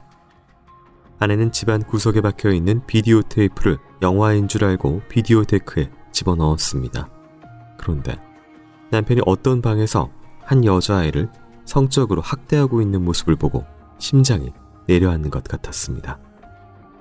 너무 충격적이어서 잊혀지지 않는 아이의 얼굴. 아내는 한 형사 앞에서 그 아이에 대해서 이야기했습니다. 형사는 조심스럽게 사진 한 장을 내밀었습니다. 아내는 고개를 끄덕였습니다. 비디오에서 봤던 아이. 이 이야기는 20년을 걸쳐 풀리지 않았던 미스터리입니다. 그리고 그 미스터리가 어쩌면 풀릴지도 모르겠습니다. 이야기는 20년 전으로 거슬러 올라갑니다. 당시 여름이 오는 것이 무서웠다는 마을 사람들. 여름이 오면 학교에 아이들을 보내는 것조차 두려웠다고 했습니다. 여름이 올 때쯤 1년 간격으로 실종된 2명의 아이들 때문이었습니다. 학교 앞 문방구 앞에서 아이가 하나 사라졌고 여기서 좀 떨어진 학교 앞에서도 애가 또 사라졌다니까요. 뭐 애들만 잡아간다고 계단까지 들어왔을 정도니까. 당시 9살이었던 김성주양. 2000년 6월 15일 오후 2시경 전남 강진의 한 초등학교 앞. 성주는 학교 맞은편 문구점 앞 평상에 앉아 오빠를 기다리던 중 거짓말처럼 사라졌습니다. 그리고 정확히 1년 뒤인 2001년 6월 1일 오후 1시경 이번에는 성주가 사라진 장소에서 차로 3분 거리에 있는 이웃 초등학교에서 1학년 김하은 양이 실종됐습니다. 1년 간격으로 여자 초등학생 2명이 실종됐어요. 근데 아무 단서나 흔적도 없었고 뭐 돈을 노리거나 원한에 의한 요구도 아니었고요. 당시 김성주 양을 봤다는 또래 아이들의 목격담, 그리고 하은이가 납치되어 앵벌이를 한다는 제보가 있었지만 사실로 확인된 결정적인 제보나 단서를 발견하진 못했습니다. 언론 공개 수사를 6회 정도 했지만 제보 내용이 없어요. 작은 시골 마을에서 일어난 일인데 의외로 목격자가 적었습니다. 하지만 목격담 중 실종 당일 오후 2시 50분경 학교 앞에 있는 성주를 봤다는 학생이 있었습니다. 목격자는 20여 분 뒤 또다시 성주를 봤다고 진술했는데 성주가 우시장 방향으로 남자 3명을 따라갔다고 했습니다. 그리고 실종 다음 날 같은 학교 다른 학생에게 다시 목격된 성주. 그 학생은 남자 2명과 액세서리 가게에 있는 성주를 봤다고 했습니다. 목격한 학생은 성주가 불안한 표정으로 자신을 불렀고 안녕이라고 말했다고 했습니다. 경찰은 이 진술을 토대로 용의자들의 몽타주를 작성했습니다. 하지만 주민, 가게 주인을 상대로 조사한 결과 용의자를 닮은 사람을 본 사실이 전혀 없다는 것을 확인했습니다. 다시 미궁에 빠진 사건. 하지만 두 사건은 공통점이 너무 많았습니다. 초등학교 여자애들이 1년 간격으로 하굣길에 사라졌잖아요. 사라진 시기가 둘 다 6월이에요. 그리고 실종 장소가 엄청 가깝다니까요. 이러니 애 있는 마을 사람들이 얼마나 불안했겠어요. 불안감은 커졌지만 유력한 진술도 증거도 용의자도 특정되지 않은 채 시간은 흘러갔고 점점 사건이 잊혀져갈 무렵 최초 사건 발생 8년 후인 2008년 실종 아동에 대한 사회적 관심이 높아지면서 성주 하은이 실종 사건에 대한 재수사가 진행됐습니다. 그리고 한 남자가 유력한 용의선상에 오릅니다. 우범자 재조사 중에 이미 수감 중이던 한 남자가 용의선상에 올랐습니다. 교도소에 수감 중인 남자가 왜 용의선상에 오른 것일까? 그는 왜 교도소에 수감됐던 것일까? 남자에겐 비밀이 많았고 이건 모든 것의 시작에 불과했습니다.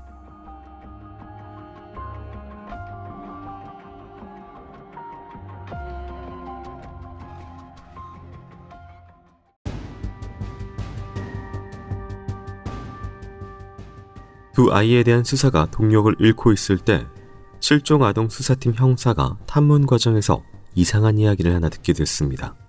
젊은 남자가 오토바이를 타고 다니며 동네 아이들을 자신의 집으로 데려가곤 한다는 소문. 두 애가 실종된 장소에서 한 50m 떨어진 곳에 어떤 젊은 사람이 있었는데 거기를 그 남자애가 몇 번 놀러 갔다 그러더라고요. 당시 마을 초등학교에 다니던 아이들은 귀갓길에 꼭 그 젊은 남자의 집 앞을 지나가야 했다고 했습니다. 남자는 아모씨. 2008년 재수사가 시작되기 전부터 그는 유력한 용의자 중 한 명이었습니다. 그런데 나 씨는 성주가 실종된 2000년 6월 15일 이후 갑자기 여행을 떠났다가 돌연 군에 입대했습니다. 그리고 두 번째 실종 사건이 있던 2001년도에는 나 씨가 의가사지대 후 집에서 생활하고 있었습니다. 이런 의심을 바탕으로 당시에도 유력한 용의자로 조사를 받았던 나 씨. 하지만 사건과 관련된 증거나 결정적인 단서는 찾을 수 없었습니다. 그렇게 시간이 흘러 재수사가 시작된 2008년. 그는 교도소에 수감 중이었습니다. 죄목은 살인. 대체 무슨 일이 있었던 것일까? 다시 시간을 2002년으로 되돌려 보겠습니다. 나씨는 의가사지대 후 2002년 결혼을 했습니다. 당시 그의 아내는 나씨의 방을 청소하던 중 비디오 테이프를 하나 발견했습니다. 여자애가 이렇게 쓰러져 있는데 얼굴이 멍이 든 상태에서 울고 있는 거예요. 근데 남편이 카메라를 보고 애를 가리키면서 얘 도망가다가 나한테 잡혀서 맞았다 이렇게 말하는 걸 보고 너무 무서웠어요. 나씨는 이런 류의 영상을 사는 사람이 있어서 찍었다고 해명했지만 분노한 아내는 무조건 이혼하길 원했습니다. 이 사실을 발설하지 않는 조건으로 이혼한 두 사람. 하지만 불행은 거기서 끝이 아니었습니다. 나 씨는 아내가 사는 곳에 찾아가서 그 아내 남동생, 그러니까 처남을 잔인하게 살해했어요. 그 이유는 불분명합니다. 그래서 나 씨가 살인죄로 수감됐는데 그때 가족들에게 보낸 편지가 좀 이상했어요. 강진에 있는 것 말고 광주에 있던 거예요. 컴퓨터는 분리해서 망가뜨려 처분해버리죠. 내 짐이나 물건들도요. 광주에 있던 거예요. 면회 오실 때 이 말 저 말 하지 말고 안부만 얘기하세요. 궁금한 건 내가 물을게요. 그 안에 뭐가 들어있기에 나씨는 자신의 컴퓨터를 망가뜨려 처분해달라고 한 것일까? 심정은 있지만 물증이 발견되지 않은 상황에서 나씨는 살인죄로 복역을 하게 됐습니다. 그렇게 세월은 흘러 2008년. 뒤늦게 나씨를 주목하게 된 경찰은 나씨에 대한 조사를 다시 시작했습니다. 성주 하은이 연쇄 실종과 관련된 증거를 찾기 위해 나씨의 자택 등에 대해 수사를 진행한 경찰. 하지만 결국 사건과 관련된 증거는 찾을 수 없었습니다. 그런데 이 과정에서 나씨가 적어놓은 이상한 메모들이 발견됐습니다. 성주가 실종된 직후 나씨가 홀로 떠났던 여행에서 적은 것으로 추정되는 독백 형식의 글. 단지 날 알고 있지 않다면 난 그 어떤 죄도 짓지 않았을 것이다. 단지 내가 태어나지 않았더라면 그 어떤 죄도 나에게는 없을 것이다. 그리고 나씨가 지인에게 쓴 다른 글. 얼마 전에 일은 나와 관련이 없으며 나 또한 확인하지 않았음을 밝힙니다. 지인에게 보낸 글에서 얼마 전의 일이라면서 한 사건을 언급하고 있었습니다. 메모를 작성한 시점이 성주 하은의 실종 사건 직후였기 때문에 의심을 샀지만 그럼에도 불구하고 사건 관련 증거나 결정적인 단서는 나오지 않았습니다. 그러던 중 그가 수감되어 있던 교도소 안에서 나 씨가 작성한 이상한 문건이 발견됐습니다.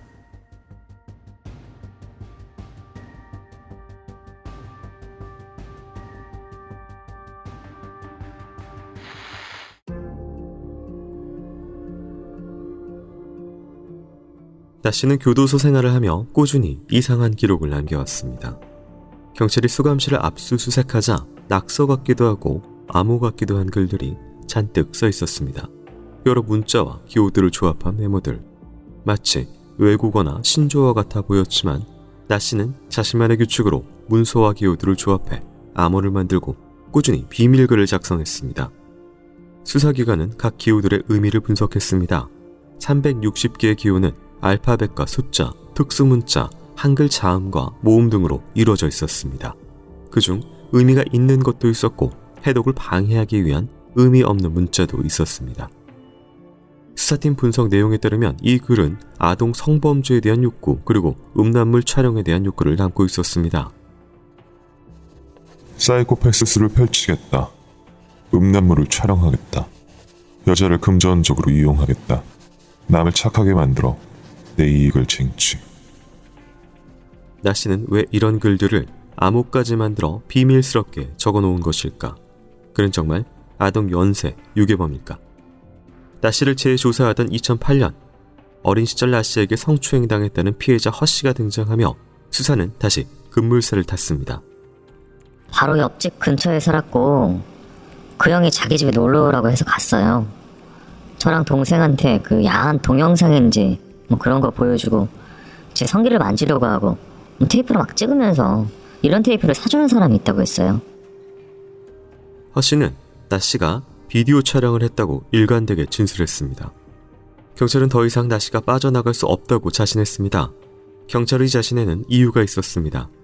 2002년 나 씨의 비디오 테이프를 본 나 씨의 전 부인과 만나 비디오에 등장하는 아이에 대해 이야기를 나눈 경찰. 그 전처한테 비디오 테이프에서 봤던 여자의 생김새, 외모를 설명해달라고 했는데 제가 하은이의 사진을 먼저 보여주지 않은 상태였는데도 하은이와 흡사한 외모를 진술했어요. 아주 디테일하게 얘기해요. 3번 정도 확인한 후에 사진을 보여줬더니 맞다 그랬어요. 나 씨의 전 부인은 영상 속 울던 여자아이가 하은이와 닮았다고 진술했습니다. 경찰은 피해자 허 씨가 진술한 성폭행 사건과 강진 초등생 실종 사건을 합해 기소 의견으로 검찰에 송치했습니다. 경찰은 수감 중이던 나 씨와 허 씨의 대질 신문도 진행했습니다. 모른다. 그런 식으로 되게 여유롭게 웃더라고요. 제가 어릴 때 저를 때리면서 짓던 그 웃음이랑 비슷해서 소름이 돋았어요. 나 씨는 허 씨를 모른다며 잡아댔지만 허 씨는 나 씨의 방 내부 구조까지 자세하게 기억해냈고 이는 경찰이 과거 나 씨의 집을 압수수색했을 때 내부 모습과 똑같았습니다. 더욱이 노랑 장판에 창문에 신문지가 발려져 있었던 것까지 같았습니다. 결국 나 씨는 성추행 사실을 인정했습니다. 그리고 검찰 수사에서 나 씨는 또 다른 사실을 자백했습니다. 기소된 이후에 검찰에서 계속 조사를 받았는데 그 과정에서 여자의 2명을 살해하고 사체를 버렸다는 진술 그리고 버린 곳까지 알려줬다는 거예요. 당시 교도관 동경 일지에도 수감 중이던 나 씨가 2010년 7월 30일 검찰 조사를 받은 뒤 현장 검증을 나갔다. 이런 내용도 기록되어 있었어요. 이제 모든 비밀이 밝혀지는 것일까? 하지만 이 사건은 다시 미궁으로 빠졌습니다. 현장 검증을 나간 나 씨가 진술을 번복했기 때문입니다. 증거가 없는 상황에서 공소시효라는 괴물이 입을 벌리고 있었습니다.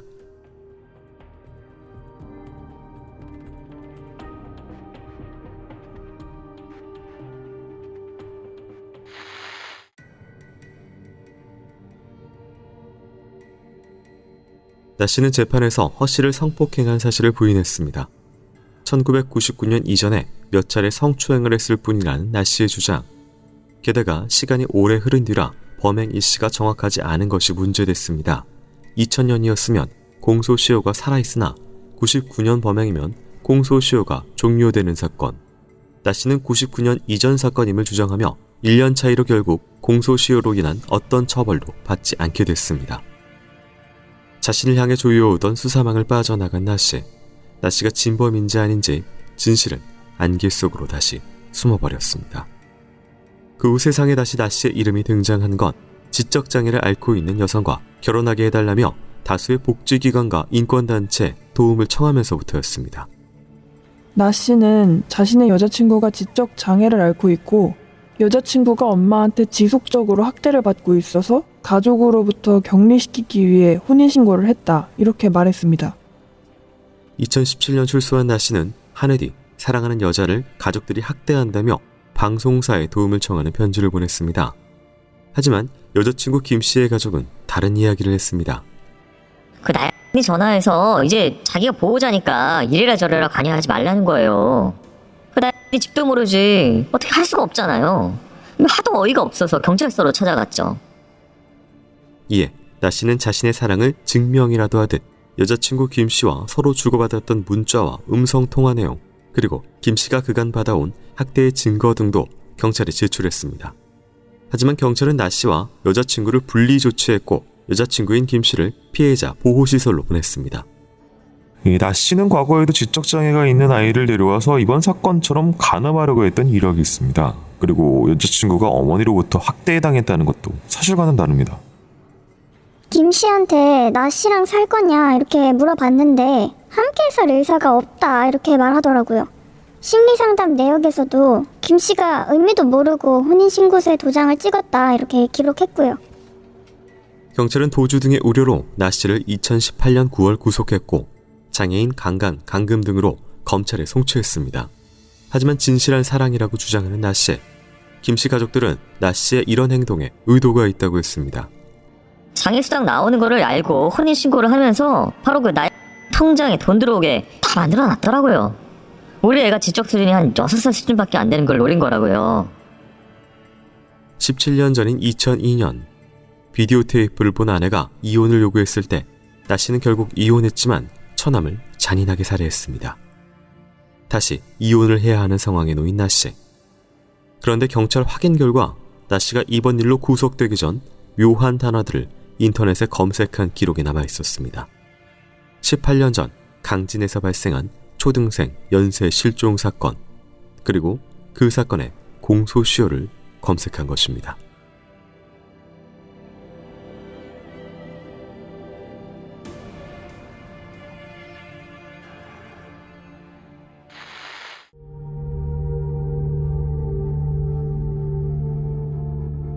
(2022년 5월 15일) 저녁 112로 신고 전화가 걸려왔습니다. 따로 사는 아내가 하루 종일 연락이 안 된다는 남편. 경찰이 부산 해운대구에 있는 아내 고 씨의 집으로 도착한 시간은 밤 9시경. 수차례 벨을 눌렀으나 아무런 반응이 없자 경찰은 집 안으로 들어갔고 고 씨가 쓰러져 있었고 주변에는 혈흔이 낭자했습니다.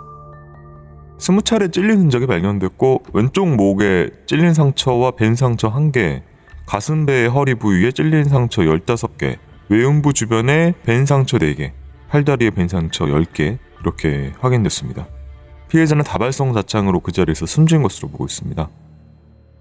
이탈 혈흔과 충격 비산 혈흔은 낮은 위치에 분포해 있었고 전부 안방 안마의자와 장롱 주변 부분에서만 발견됐습니다. 근처에선 범죄에 사용된 흉기와 목장갑이 발견됐습니다. 그리고 종이 가방도 발견됐는데 경찰은 그 안에 목장갑과 흉기를 담아 들어온 것으로 추정했습니다. 빌라 2층에서 거주하며 1층에선 작은 식당을 하고 있던 고 씨. 살해 현장엔 도난당한 물건도 없었습니다. 수사에 착수한 경찰은 CCTV에 찍힌 수상한 남자를 발견했습니다. 상황 추정 시간에 집에서 나오는 남자가 찍혔는데 옷으로 봐서는 당시 그 고 씨 아들로 추정됐습니다. 그런데 영상을 더 보니 이상한 점이 하나 있었습니다. 밖으로 나왔던 용의자가 다시 집 안으로 들어가더니 자켓을 들고 나오는 장면이 추가로 찍혀 있었습니다. 그만큼 자켓이 중요했던 것일까? 아니면 수사에 혼선을 주기 위한 범인의 지능적인 행동일까? 경찰은 자켓에 단서를 두고 CCTV 분석을 다시 했고 사건 당일 아침 10시경 해당 자켓을 입은 남자가 종이 가방을 들고 집 안으로 들어가는 것을 발견했습니다. 우편함에서 집 열쇠를 꺼내서 출입문 열고 피해자 집으로 들어가는 모습이 찍혔어요. 평소 집 열쇠를 우편함에 넣어둔 모양이에요. 너무나도 자연스럽게 열쇠를 찾아서 집 안으로 들어가는 모습. 역시나 고 씨의 아들인 것일까? 그런데 그때 경찰은 피해자 고 씨의 휴대폰에서 또 다른 단서를 발견했습니다. 최씨, 돈 언제 갚을 거예요? 이자는커녕 아직 원금 350만 원도 안 갚았잖아. 최 씨는 피해자 고 씨의 식당 단골 손님이었고 돈을 빌린 후 갚지 않아서 피해자와 자주 싸웠다는 증언도 있었습니다. 식당에서 최 씨와 고 씨가 몸싸움을 벌였고 최 씨가 고 씨의 목을 조르는 것을 식당 관계자가 봤습니다. 이처럼 피해자와 긍정적인 문제로 다툼이 잦았던 최 씨, 그리고 고 씨의 아들. 그날 해운대에서 벌어진 잔혹한 범행의 범인을 찾는 수사가 시작됐습니다.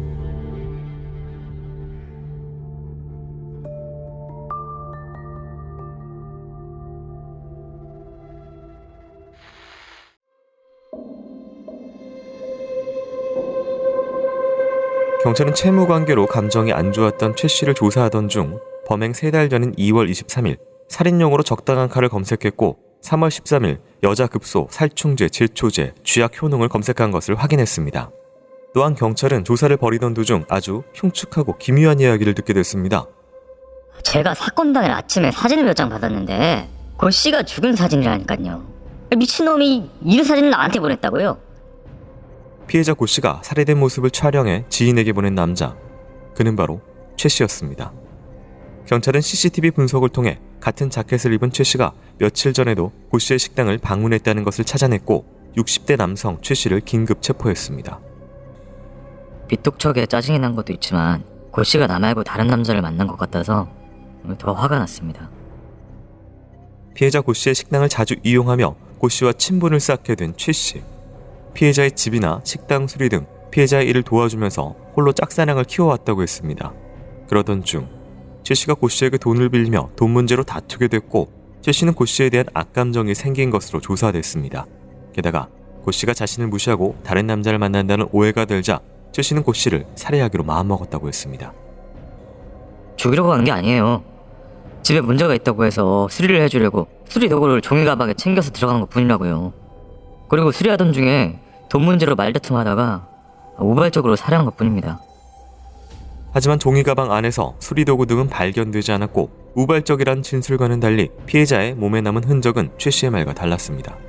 국가수 감정 결과 고 씨의 몸에는 호흡이 정지한 후에도 흉기로 수차례 공격당한 흔적이 남아있었습니다. 또한 최 씨는 범행 전 인터넷으로 살해 방법과 극단적인 선택 방법에 대한 검색을 한 기록도 남아있었습니다. 그리고 최 씨는 범행 직전 지인들에게 작별 인사를 한 정황도 있었습니다. 앞뒤가 다른 행각은 이뿐만이 아니었습니다. 그는 경찰 조사 도중 갑자기 이런 말을 했습니다. 사실 제가 잡혀오기 전에 제초제를 마셨거든요. 그래서인지 몸이 너무 안 좋네요. 실제로 그의 방 안에서는 제초제가 발견됐고 최 씨는 병원으로 후송돼 치료를 받았습니다. 마치 경찰의 조사 상황을 늦추기라도 하듯 이상한 행동을 보이는 최 씨. 피해자의 사체를 촬영해 주변에 전송하고 제초제를 마시는 등 이해할 수 없는 행동을 보인 최 씨. 하지만 그는 이런 행동에 대해서 끝까지 명확한 진술을 하지 않았습니다.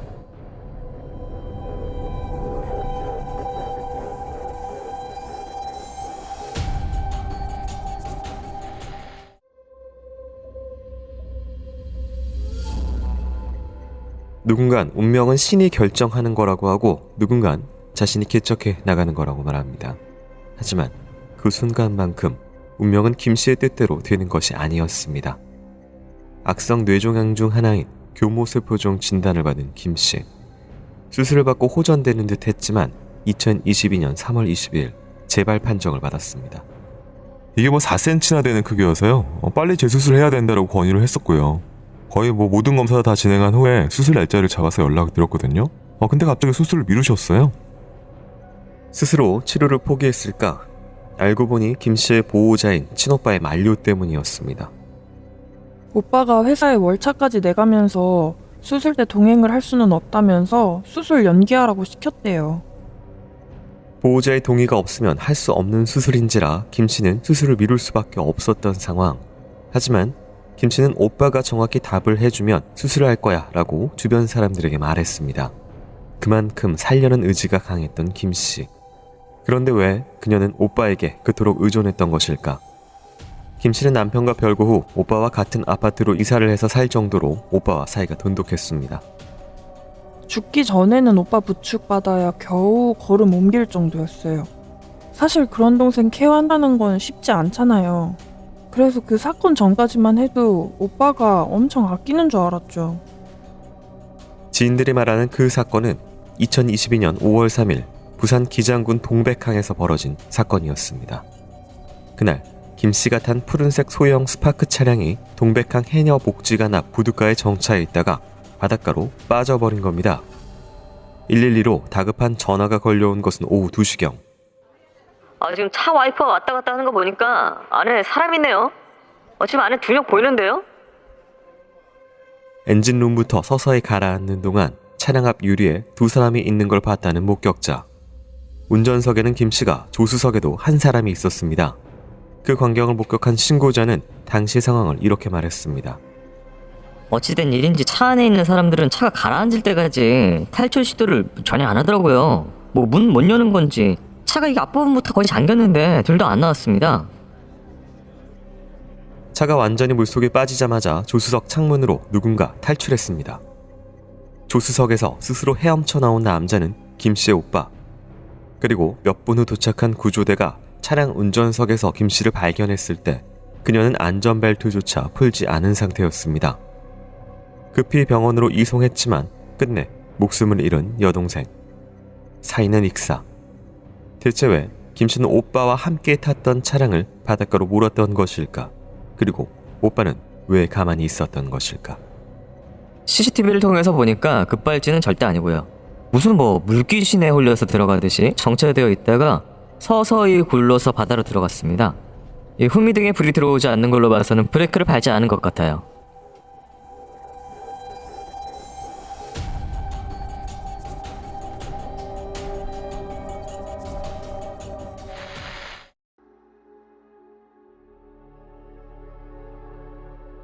아무래도 이상한 사고와 이해 안 되는 오빠의 행동들. 오빠는 동생의 운전 미숙으로 일어난 사고라고 항변했습니다. 혹시 뇌종양을 앓던 여동생의 극단적인 선택을 한 것이고 오빠가 방조한 게 아닐까? 이런 가능성까지 엄두에 두고 수사를 진행했습니다. 하지만 동백한 사고를 조사하던 중 경찰은 아주 이상한 장면 하나를 CCTV에서 발견했습니다. 스파크가 빠지기 전에 조수석에서 김 씨의 오빠가 내렸다 탔다가를 반복하며 자신의 짐을 빼고 트렁크에서도 짐을 내리는 장면이 찍힌 겁니다. 그리고 그 짐을 차량 근처에 가지런히 보관하는 행동을 보인 김 씨의 오빠. 차가 물에 빠진 후 헤엄쳐서 차량 밖으로 나온 오빠가 구조된 후에 구조대원에게 한 말도 이상했습니다. 네, 그 구조되신 분께서 짐이 거기 있는데 그거 좀 챙겨달라고 말씀을 하시더라고요. 그게 좀 이상했어요. 동생이 위험한 급박한 상황을 고려하면 이해하기 어려운 오빠의 말. 경찰은 목격자의 진술을 통해 문제의 차량이 사건 전에도 동백항에 와서 이상한 움직임을 보였다는 진술을 확보했습니다. 푸른색 스파크 차가 며칠 전에도 이 근처를 몇 번 빙글빙글 도는 걸 봤어요. 그리고 사건 전날에도 부둣가 앞에 차를 세우던 것도 맞고요. 그리고 경찰은 이를 입증할 물증도 찾아냈습니다. 사고 전날 오빠가 혼자서 스파크 차량을 직접 운전해서 현장에 왔어요. 그리고 운전석에서 조수석으로 옮겨 탔거든요. 그 후에 브레이크 등이 계속 꺼졌다 켜졌다 반복이 됐습니다. 조수석에 탔으니까 운전석에 아무도 없는 거거든요. 그런 상황에서 차가 조금씩 움직이기도 했어요. 사건 당일 CCTV를 보면 바다 앞에 정차되어 있던 스파크 차량은 총 15차례 움직임을 보였는데 15번 모두 오빠가 조수석에 있을 때만 차량이 이동한 것으로 확인되었습니다. 모든 것이 의문인 가운데 며칠 후 경찰은 동생 김 씨의 사망보험금 5억 원이 오빠 앞으로 되어 있다는 것을 발견했습니다. 오빠는 동생이 직접 생명보험 수령인을 자신으로 바꿨고 자신은 관여한 바 없다고 주장했습니다. 수상한 점은 그뿐만이 아니었습니다. 동백한 사고가 있기 10개월 전 김 씨의 아버지 역시 강에 가라앉은 차에서 시신으로 발견된 것입니다. 그리고 아버지의 몸에서 졸피뎀이 치료 농도 수준으로 나왔습니다. 아버지는 졸피뎀을 처방받은 기록도 없었습니다. 그런데 아버지 역시 교통사고에 의한 사망보험이 가입되어 있었습니다.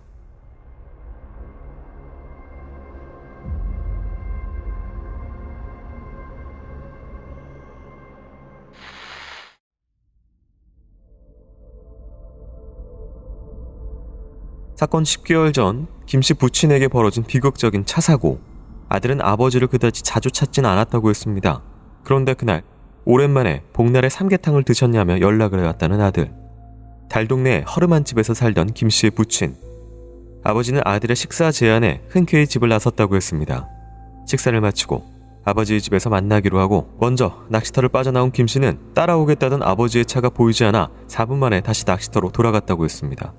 이후 30분 동안 낚시터 구석구석을 찾아보았지만 아버지가 보이지 않아 실종 신고를 했다는 김씨의 진술. 결국 차량은 물속에서 발견됐습니다. 그런데 김씨 부친이 발견된 모습이 너무나 이상했다고 했습니다. 운전을 했을 김씨의 부친의 머리가 차량의 뒷유리를 뚫고 나와 어깨가 유리에 끼어 걸린 상태로 발견된 것입니다. 119는 물속에서 뒷유리를 제거하고서야 차량을 인양할 수 있었습니다. 건진 차량에서 사고의 경위를 알 수 있는 블랙박스를 찾아본 경찰. 그런데 블랙박스에 꽂혀 있어야 할 메모리카드가 없었습니다. 당시 부친의 지인은 오빠 김씨가 아버지에게 빌린 돈이 2천만 원 정도 있었다고 했습니다. 오빠 김씨가 직접 낙동강 물안을 살펴봐달라고 했어요. 곧 부친 시신이 차와 함께 강물 바닥에서 발견된 거고요. 그걸로 경찰 조사를 받았는데 사고사로 연결돼서 사망보험금이 1억 7,600만 원 이렇게 수령했습니다. 이게 끝이 아니었습니다. 동백항 사고가 일어나기 보름 전 4월 18일 부산 강서구의 둔치도 부근에서 동생 김씨의 티볼리 승용차가 바다에 빠진 사고가 또 있었기 때문입니다. 10년 동안 일하면서 못해도 한 달에 한 100여 건 이상 출동 다니는데 거기서 차가 빠졌다는 거는 처음 봤어요. 뭐 쭉 일직선 도로에 똑바른 도로에다가 뭐 다른 차량이랑 충돌한 것도 아니고 그 도로에서 어떻게 옆길로 새가지고 강물에 차가 들어갈 수 있는지 이해가 안 됩니다. 그 사고 당시에도 동생 김씨가 운전을 했고 사고 현장에 김씨의 오빠가 곁에 있었다는 보험 관계자의 진술. 사건 신고는 저녁 7시 30분. 30분 뒤 현장에 도착했을 때 오빠가 현장에 있었습니다. 보험 관계자가 운전자에 대해 묻자 오빠는 이미 구조해 다른 차량에 있다고 했습니다. 동생 김씨가 당시 뒷좌석에 타고 있던 차량은 파란색 스파크. 김씨 여자친구의 차량이었고 오빠의 여자친구가 옆에서 동생 김씨를 챙기고 있었습니다. 그런데 강가 주변 사람들의 목격담이 의미심장했습니다. 여기 수심이 그렇게 깊지가 않아요. 티볼리 정도면 차가 물에 빠져도 전부 가라앉지는 않을 거예요. 당시 동생 김씨는 사고가 났음에도 병원에서 치료를 받지 않았고 보험사에 보험금을 청구하지도 않았습니다.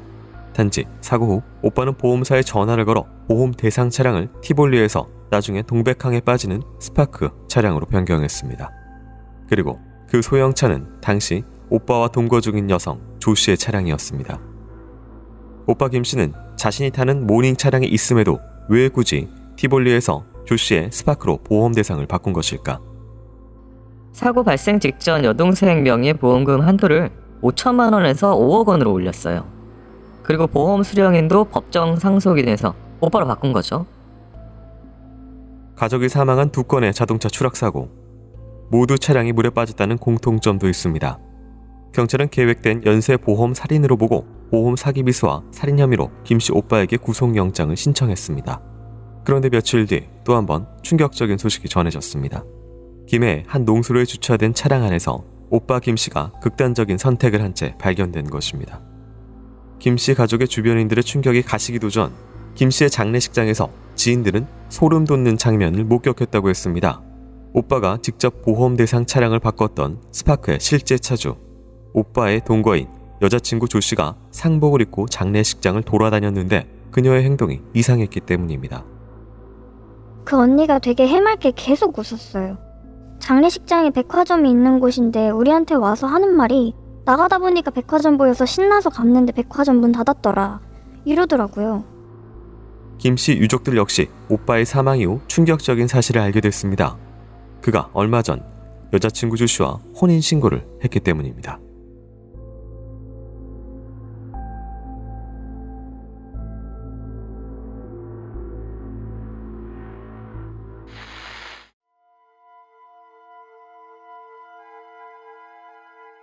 오빠 김씨는 스스로 목숨을 끊은 것으로 추정이 됐지만 어찌된 일인지 김씨는 유서조차 남기지 않은 상태였습니다. 범행을 부인하며 억울함을 호소하지도 모든 혐의를 시인하고 남은 가족들에게 미안한 마음을 전하지도 않은 채 갑작스럽게 죽음을 맞이한 김 씨.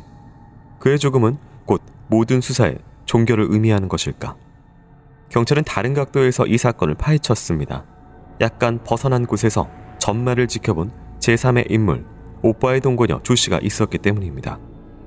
김씨 오빠가 휴대전화 프렌식했고 위치 추적 그리고 주변 폐쇄로 영상을 분석한 결과 동백항 사고 전에 김씨 오빠가 동거녀와 함께 부산 이곳저곳 돌아다니면서 장소가 물색을 했다는 걸 발견했습니다. 더 놀라운 건 김씨 오빠가 사망하기 며칠 전 조 씨와 혼인신고를 했다는 사실입니다. 이는 오빠의 모든 재산이 조 씨의 명의가 된다는 뜻. 사망 직전에 혼인신고를 했기 때문에 법률적으로 배우자고 법률상 배우자는 상속인이거든요. 그래서 이 동거녀분이 법정 상속인으로서 사망한 여동생에 대한 보험 청구권을 상속받아서 실행할 수 있죠. 김씨 오빠의 사망 소식이 알려지고 일주일째 되던 6월 10일 동거녀 조 씨가 보험 사기 밀수와 살인 공모 혐의로 검찰에 송치됐습니다. 그리고 그녀는 이 사건에 전혀 관여한 바가 없다고 부인했습니다. 의뢰인은 그냥 김씨 여동생이 바람 쐬러 나가는 걸 좋아하니까 나갔을 뿐이라고 주장하고 있습니다. 하지만 검찰 측의 생각은 달랐습니다. 조 씨는 4월 18일 티볼리의 추락 사고가 있기 2시간여 전 회사에 조퇴를 하겠다며 조퇴 사유서를 제출했습니다. 둔치도 사건이 있던 날 사고 난 시간 2시간 전에 이미 조퇴 사유서를 제출했는데 조퇴 사유가 가족 교통사고로 적혀 있었습니다. 사고가 일어나기도 전에 미리 조퇴 사유를 교통사고로 적어낸 조 씨. 이는 계획된 보험 사고를 알고 있었다는 간접적인 증거라는 검찰 측의 주장. 양측이 팽팽하게 맞섰던 것입니다. 아버지와 동생 김 씨에 이어 보험 살인의 피의자가 된 김 씨 오빠까지 일가족 3명이 잇따라 참담한 비극을 맞이한 사건.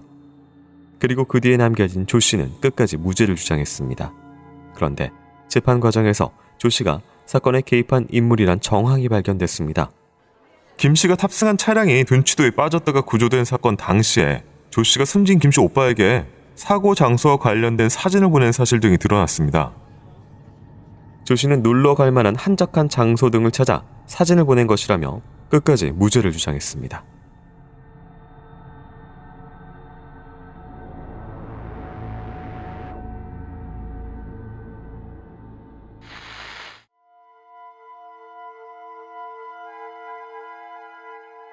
(2013년 3월 13일) 수요일 새벽 경북 칠곡의 어느 모텔.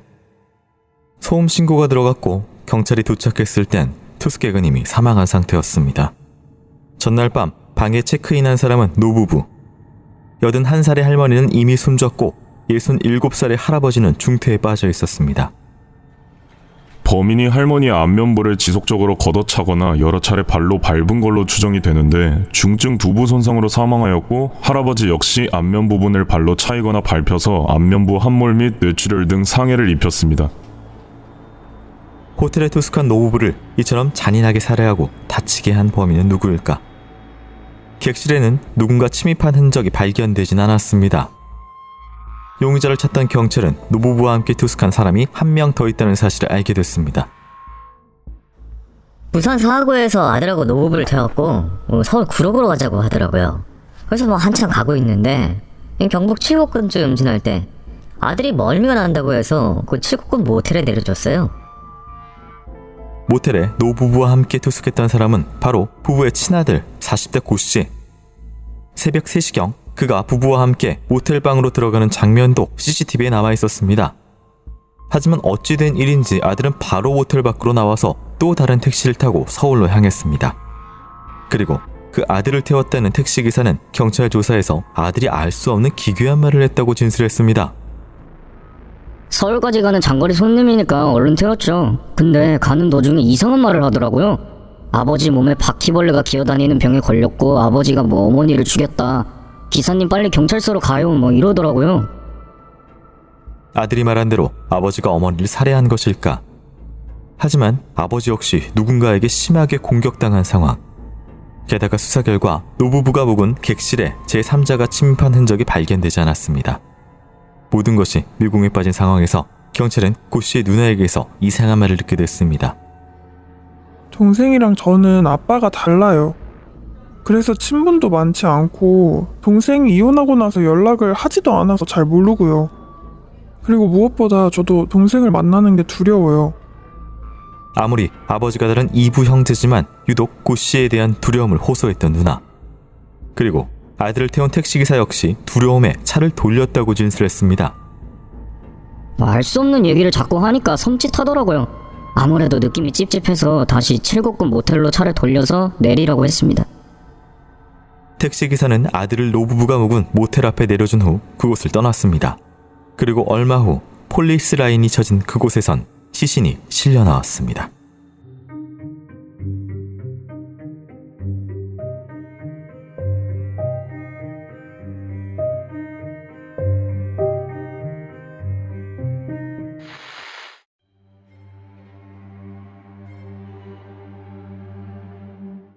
수요일 새벽에 투숙객, 노부부, 그리고 방을 떠났다가 택시기사에 의해 다시 모텔로 돌아온 40대 아들. 잠시 후 투숙한 방에서 요란한 소리가 들리자 모텔 주인은 경찰에 신고를 했습니다. 70이 훌쩍 넘어 보이는 노부부가 투숙했는데 방에서 싸우는 소리가 너무 심하게 들려서 경찰에 신고를 했어요. 모텔 CCTV 확인 결과 아들 고 씨가 모텔로 돌아와 호실로 올라간 것이 확인됐습니다. 경찰은 아들 고 씨를 존속살해와 존속살해 미술 혐의로 현장에서 체포했습니다. 경찰은 아들 고 씨에게 살해 동기부터 조사를 시작했는데 고 씨의 대답이 너무나 이상했습니다. 부모님은 3년 전에 죽었습니다. 바퀴벌레들이 부모님 몸을 차지한 후에 마치 부모님이 살아있는 듯 행세를 하고 있어요. 도저히 상식적으로 납득할 수 없는 진술. 고 씨는 마치 SF 영화에서나 나올 법한 이야기를 진지하게 이야기했습니다. 경찰 역시 그의 횡설수설하는 말에 정확한 사건 경위 파악조차 어려운 상황이었습니다. 혹시 심신미약이나 정신질환으로 형량을 줄여보려는 의도일까? 고 씨의 신원에 대해 조사하던 경찰은 그가 과거 처벌받은 전력이 있다는 것을 알았습니다. 1997년경 필로폰을 복용한 후 환청, 환시 증상이 시작되었고 2014년경부터 우울증 등으로 정신과 진료를 받아온 것으로 확인했습니다. 고 씨는 평소 대한민국 국가정보원 혹은 미 합중국 정보원 등 기관들이 전파를 통해 각종 명령을 내리며 국가기관이 자신을 비롯한 일반인들의 신체를 차지하고 행동을 조정하려 한다고 주장했습니다. 전파로 자신의 생각을 통제당하고 있다는 고 씨. 그렇다면 부산 사하구에 살던 노 부부는 정신질환자인 아들과 함께 왜 새벽에 택시를 타고 서울로 향했던 것일까? 갑자기 아들이 방에 들어와서는 사실을 다 못 말하겠고 오늘 하룻밤만이라도 모텔에서 좀 지내봅시다 이러길래 따라갔습니다. 뜬금없이 서울 구로구에 있는 모텔로 가자는 제안에 아들을 따라 나섰다는 노부부. 그렇다면 그는 왜 갑자기 서울에 있는 모텔로 가자고 한 것일까? 2021년 3월 13일에 그 00시 30분경 부산 일원에 미사일 폭격이 진행될 예정이므로 대피하라는 소리를 들었습니다. 그래서 대피하려고 부모님을 모시고 서울로 갔어요. 고 씨는 범행 전에도 정신과에서 치료 약물을 처방받았으나 약물을 복용하지 않아도 된다는 소리의 지시에 따라 처방 약물을 복용하지 않은 것으로 밝혀졌습니다. 고 씨에게 남아있는 가족은 자녀와 이부 누나가 있는데 자녀들은 이혼한 전처가 데려가서 고 씨와 연락이 끊긴 채 살고 있고 이부 누나는 고 씨의 행동에 두려움을 느끼며 엄벌에 처할 것을 재판부에 요청했습니다. 자신을 유일하게 챙겨줬던 고령의 부모님을 무참히 살해, 상해를 가한 고 씨는 계속 전파와 바퀴벌레 이야기를 중얼거리고 있었습니다.